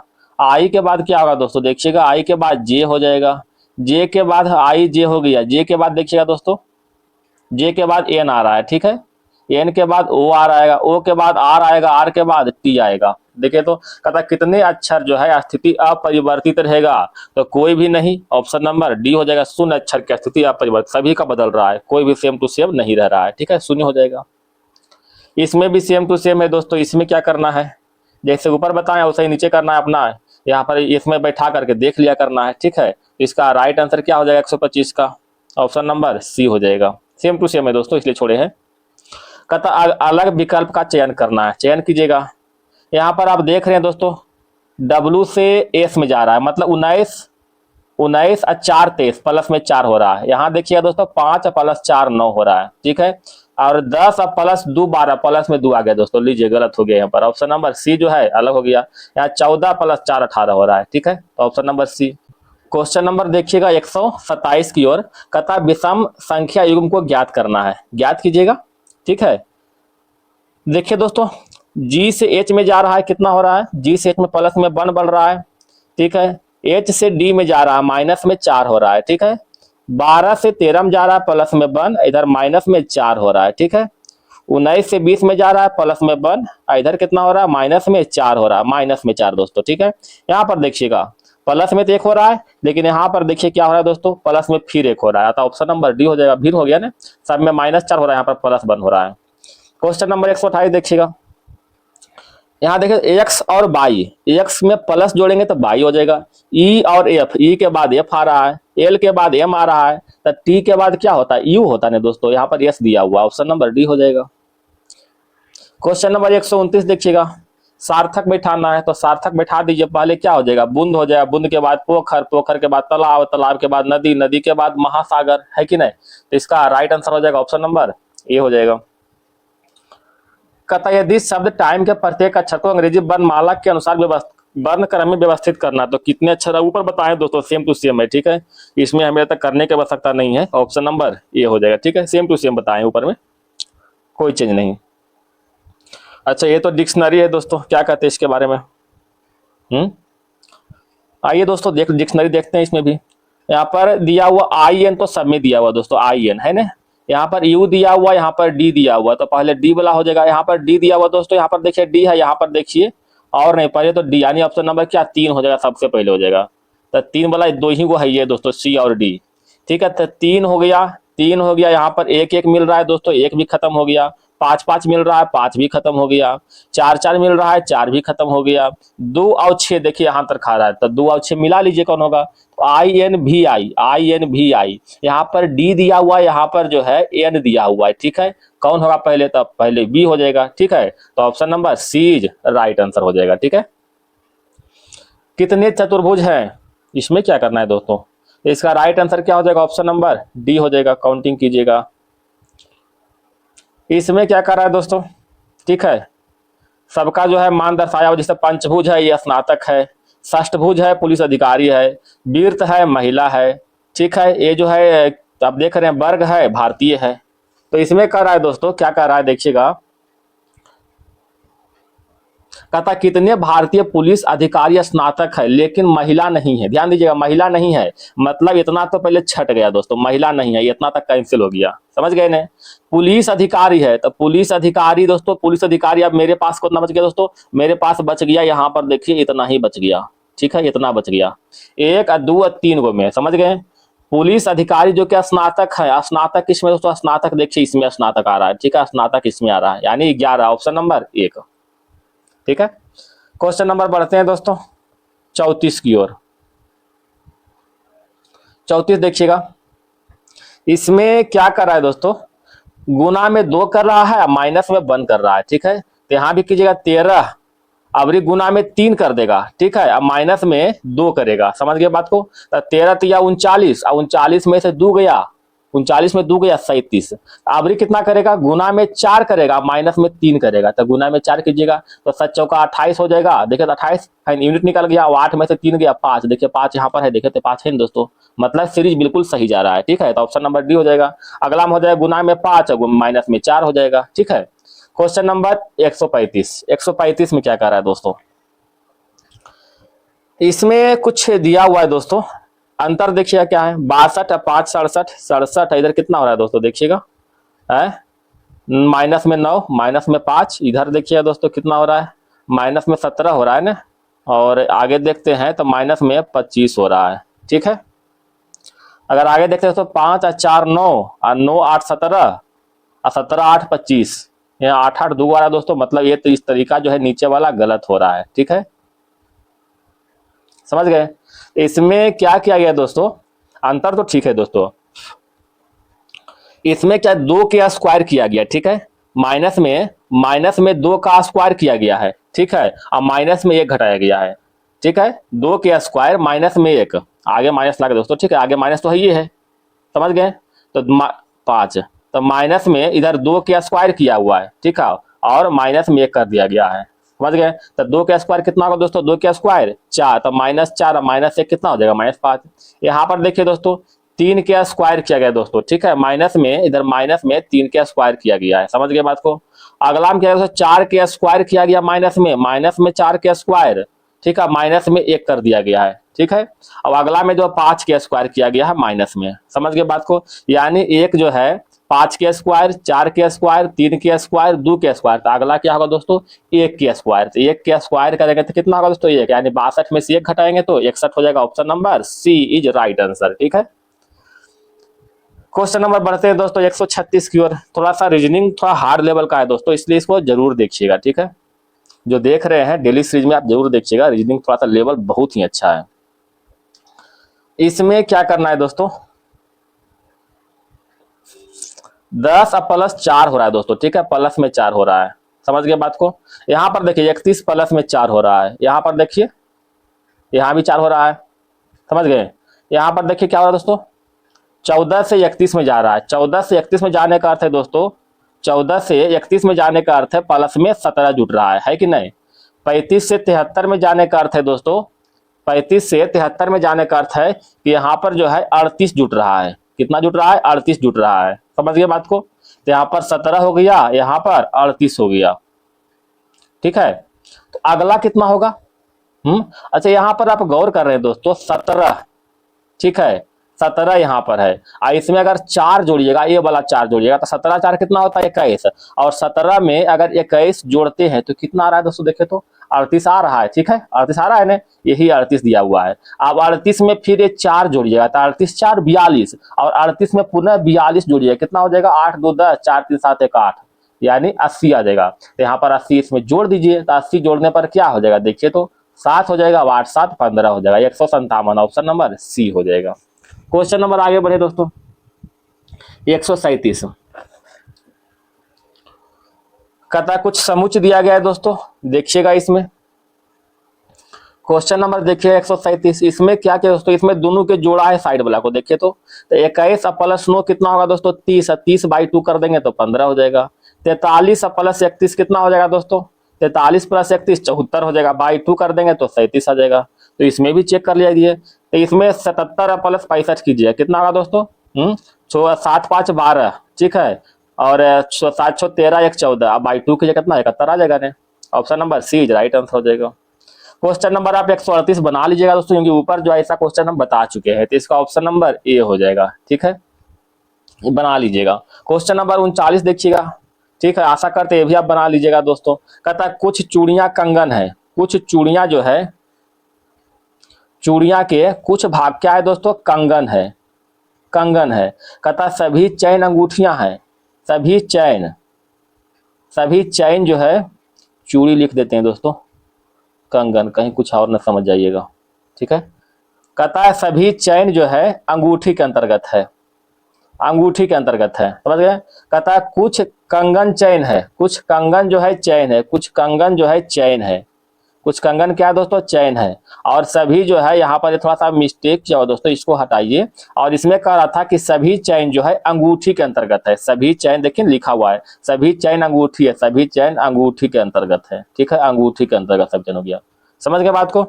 अब कहता है कुछ चूड़ी अंगूठी है, कुछ चूड़ी अंगूठी है, गारंटी नहीं है, हो भी सकता है या भी नहीं भी हो सकता है, कंफर्म नहीं है।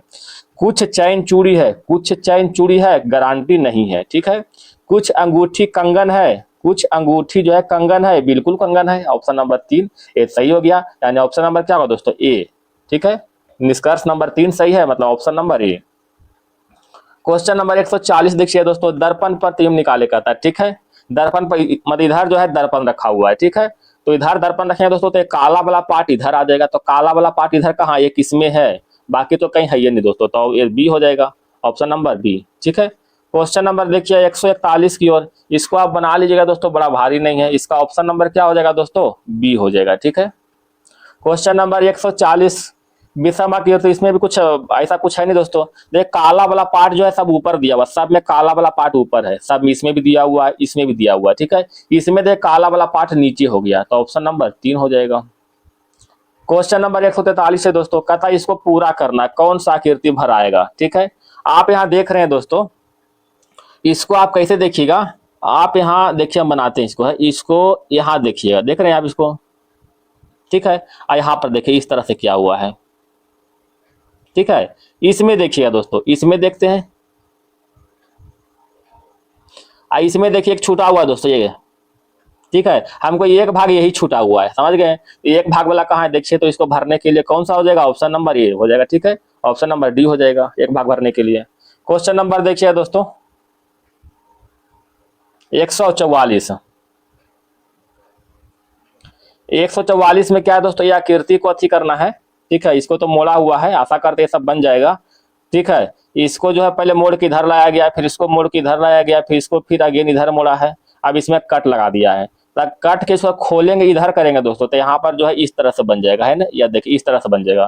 तो ऐसा ऐसा एक गो नहीं बनेगा, 4 गो बनेगा। ठीक है, ये बीच में दोस्तों 4 गो, एक यहाँ बनेगा, एक यहाँ बनेगा, एक यहाँ बनेगा, एक यहाँ बनेगा। देखिए तो ऑप्शन नंबर यहाँ डी वाला है, ऑप्शन नंबर डी हो जाएगा, है कि नहीं।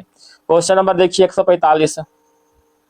अच्छा, कहता है चित्र में आप एक विशेष तरीके से व्यवस्थित ब्लॉक के समूह को तस्वीर देख सकते हैं। कहता है सभी ब्लॉक एक ही आकार के हैं, आप समूह में केवल कुछ ब्लॉक देख सकते हैं, अन्य उनके सामने ब्लॉकों से जो है छिपे हुए हैं। ठीक है, अन्य उनके सामने ब्लॉकों से छिपे हुए हैं। समूह में उन ब्लॉकों को गिनने के प्रयास करें जिन्हें आप नहीं देख सकते हैं, जिसको नहीं देख सकते वही गिनना है। ठीक है, ध्यान दीजिएगा, यहाँ पर देखिए एक ब्लॉक हो, एक नंबर हो जाएगा, एक ब्लॉक हो जाएगा, इसमें हो जाएगा दो, ये सेकंड ब्लॉक हो जाएगा, यहाँ पर ये थर्ड ब्लॉक हो जाएगा, यहाँ पर ये फोर्थ ब्लॉक हो जाएगा। ठीक है, ये फोर्थ ब्लॉक ये पूरा है दोस्तों, जान लीजिएगा, इस समय कि आधा अधूरा मत समझिएगा, समझिए पूरा फोर्थ ब्लॉक है। ठीक है, यहाँ पर देखिए फिफ्थ ब्लॉक हो रहा है दोस्तों, यहाँ पर ये सिक्स्थ हो रहा है। ठीक है, यहाँ पर ये सेवंथ हो रहा है। ठीक है, इसमें आप देख रहे टोटल ब्लॉक की संख्या, टोटल ब्लॉक की संख्या 8 है। 8 में से 7 दिख रहा है, एक जो है जो 3 के नीचे वाला ब्लॉक है, 3 के नीचे वाला जो ब्लॉक है वो नहीं हमको दिख रहा है, यानी एक ब्लॉक जो है हमको नहीं दिख रहा है। ठीक है, इसमें ऑप्शन में गलत दिया हुआ दोस्तों, इसको आप सुधार सकते हैं, नहीं तो इसमें ऑप्शन में जो है टोटल ब्लॉक की संख्या दे रहा है, तो टोटल ब्लॉक की संख्या ऑप्शन नंबर बी हो जाएगा। लेकिन वास्तविक देखे जो नहीं देख सकते हैं तो ऑप्शन नंबर क्या हो जाएगा, कुछ है इसमें है नन ऑफ दी, यानी एक ब्लॉक जो है हम नहीं देख सकते हैं। ठीक है, आंसर के हिसाब से ऑप्शन नंबर बी दिया हुआ दोस्तों। ठीक है, तो आपको जो सही लगे वही कीजिए। ठीक है, बाकी राइट आंसर हम बता चुके हैं दोनों स्थिति में। क्वेश्चन नंबर 146 देखिएगा, इसको तो मिलाना है दोस्तों, इसमें क्या कीजिएगा बताइए। तो इसमें आप ऐसा कीजिए ना, इन दोनों को पकड़ लीजिए। ठीक है, इन दोनों को पकड़ लीजिए। ठीक है, ये दोनों देख रहे हैं, दोनों देखिए एक समान है। ठीक है, इन दोनों को पकड़, दोनों एक समान है, तो दोनों समान वाला क्या इसमें कहीं दिख रहा है, इसमें समान वाला कहीं दिख रहा है, ये दोनों वाला कहीं नहीं दिख रहा है, कहीं आपको दिखाई पड़ रहा है, ये तो कैंसिल हो गया। क्या इसमें कहीं दिख रहा है दोस्तों, नहीं दिख रहा है, ये भी कैंसिल हो गया। इसमें देखिए दिख रहा है, देखिए इसमें दिख रहा है दोस्तों, दोनों है। ठीक है, इसमें दोनों है ना।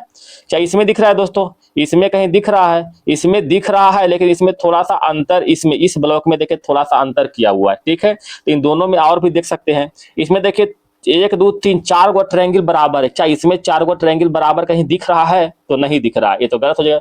इसमें 4 गो ट्रायंगल बराबर है, कहाँ है दोस्तों, देख लीजिए, ये दोनों तो हो गया, ये दोनों देखते हैं दोस्तों। एक ट्रायंगल देखिए यहाँ पर है, एक ट्रायंगल यहाँ पर है, एक ट्रायंगल यहाँ, एक ट्रायंगल, क्या 4 ट्रायंगल बराबर है, बिल्कुल है, तो ऑप्शन नंबर क्या हो जाएगा, सी। क्वेश्चन नंबर 147 देखिएगा दोस्तों, कहता है 3 वर्गों में समूहित कीजिए। ठीक है, जिसमें से प्रत्येक आकृति का उपयोग केवल एक बार किया गया है। छाट के देखते हैं, 1 4 7 है, ये ऑप्शन सही छटेगा दोस्तों, 1 4 7 है, देखिए 1 4 7, हमें लग रहा है सब इक्वल है दोस्तों, क्या कोई फर्क दिख रहा है, सब अंदर में देखिए जो कुछ है अंदर का माल है, अंदर का माल है, अंदर का माल है। ठीक है, अच्छा 1 4 5 है, देखिए 1 है, इधर 4 है, दोनों तो मिल रहा है, अब 5 है, देखिए इसमें सब अंदर में, देखिए बाहर फुचाड़ा निकल गया है, क्या होगा, ये तो गलत हो जाएगा। 1 7 9 है, 1 हो जाएगा। ठीक है, 1 हो गया, इधर 7 7 कहाँ है दोस्तों, देखिए 7 यही मिल रहा है। 9, क्या 9 मिलेगा, देखिए तो 9 मिलेगा, कहीं नहीं मिलेगा, समझ गए, तो ये भी गलत हो जाएगा। तो इस तरह से देखते हैं दोस्तों, तो ऑप्शन नंबर यही राइट आंसर हो जाएगा, एक क्यों पकड़ा रहा है, तो है कि नहीं। 48 नंबर देखिए दोस्तों, इसमें क्या कर रहा है, कहता ये आकृति जो इसमें ढूंढना है, तो ढूंढिए कहाँ है दोस्तों, ये आकृति देखिए यहाँ मिल रहा है। ठीक है कि नहीं, तो option number D right answer हो जाएगा। क्वेश्चन नंबर 149 देखिए दोस्तों, कहता इस आकृति को जो है 90 डिग्री इधर घुमाना है। ठीक है, इसको विजुअलाइज कीजिएगा दोस्तों, शायद बढ़िया हो जाएगा। तो घुमाने पर ई जो नोक है दोस्तों, ई इधर हो जाएगा, समझ गए, ऊपर है इधर हो जाएगा, तो नोक इधर कहाँ है दोस्तों, देखिएगा ये वाला जो पार्ट है यहाँ आ जाएगा, ये ट्रायंगल जो है यहाँ आ जाएगा, नोक इधर हो जाएगा। ठीक है, यानी कहने का मतलब ऐसे बन जाएगा। ठीक है, इधर हो जाएगा, ये वाला आकृति यहाँ पर आ जाएगा, यहाँ पर आ जाएगा। ठीक है, तो इसमें देखिए यहाँ भी है, यहाँ भी है, इसमें नहीं है और इसमें नहीं है, समझ गए बात को, है कि नहीं। आप जरा सा इसमें हम जरा गौर करते हैं दोस्तों। ठीक है, जब इसको हम लेंगे दोस्तों, तो ये अभी यहाँ पर है। ठीक है, अगला कहाँ देखो, अगला देखिए यहाँ पर आ जाएगा। ठीक है, ऐसे बन जाएगा, यहाँ पर ऐसे बन जाएगा। ठीक है, यहाँ से उठ के यहाँ पर आ जाएगा जब घुमाएंगे तो बताइए कौन सा हो जाएगा, option number A right answer हो जाएगा। क्वेश्चन नंबर देखिए दोस्तों 150। ठीक है, बाई ऑप्शन यहाँ पर MIL के, ये ध्यान दीजिएगा दोस्तों, बाकी अपना जो ऑप्शन से मिलाइए। यहाँ पर 9 और 8 दिया हुआ है, देखिए 9 8 कहाँ, यहाँ पर देखिए 9 है और 8 है, 9 और 8, एम तो हो रहा है दोस्तों, एम पर कट रहा है, 6 और 6 है, 6 और 6 है, क्या आई पर कट रहा है, तो आई, तो MI मिल रहा है। 7 और 9 है, देखिए 7 और 9 है, ये देखिए 7 9 कहाँ के पर कट रहा है, जबकि यहाँ पर एल दिया हुआ है, लो ऑप्शन नंबर 1 गलत हो गया। ठीक है, तो इस तरह से आप चेक कीजिएगा दोस्तों। तो चेक करने के बाद इसको चेक करते हैं, 9 और 8 है, 9 8 तो हो रहा था दोस्तों, 9 8 ठीक था, अब यहाँ चेक किए हैं ऊपर में 8 और 6 है, 8 और 6 इसको मिटाते हैं थोड़ा दोस्तों। ठीक है, 8 और 6 है, 8 और 6 कहाँ है, देखिए आई, तो आई ठीक है। 7 और 7 है, देखिए 7 और 7 है, यहाँ 7 और 7 एल है, एल भी हो गया, आई हो गया, एम हो गया, एल। 9 और 9, 9 और 9 देखे तो के हो रहा है, देखे तो ए भी हो रहा है, तो option number C right answer हो गया। ठीक है, तो वीडियो समाप्त हो गया दोस्तों, और आपसे निवेदन है कि वीडियो पसंद आए दोस्तों तो एक लाइक जरूर कीजिएगा।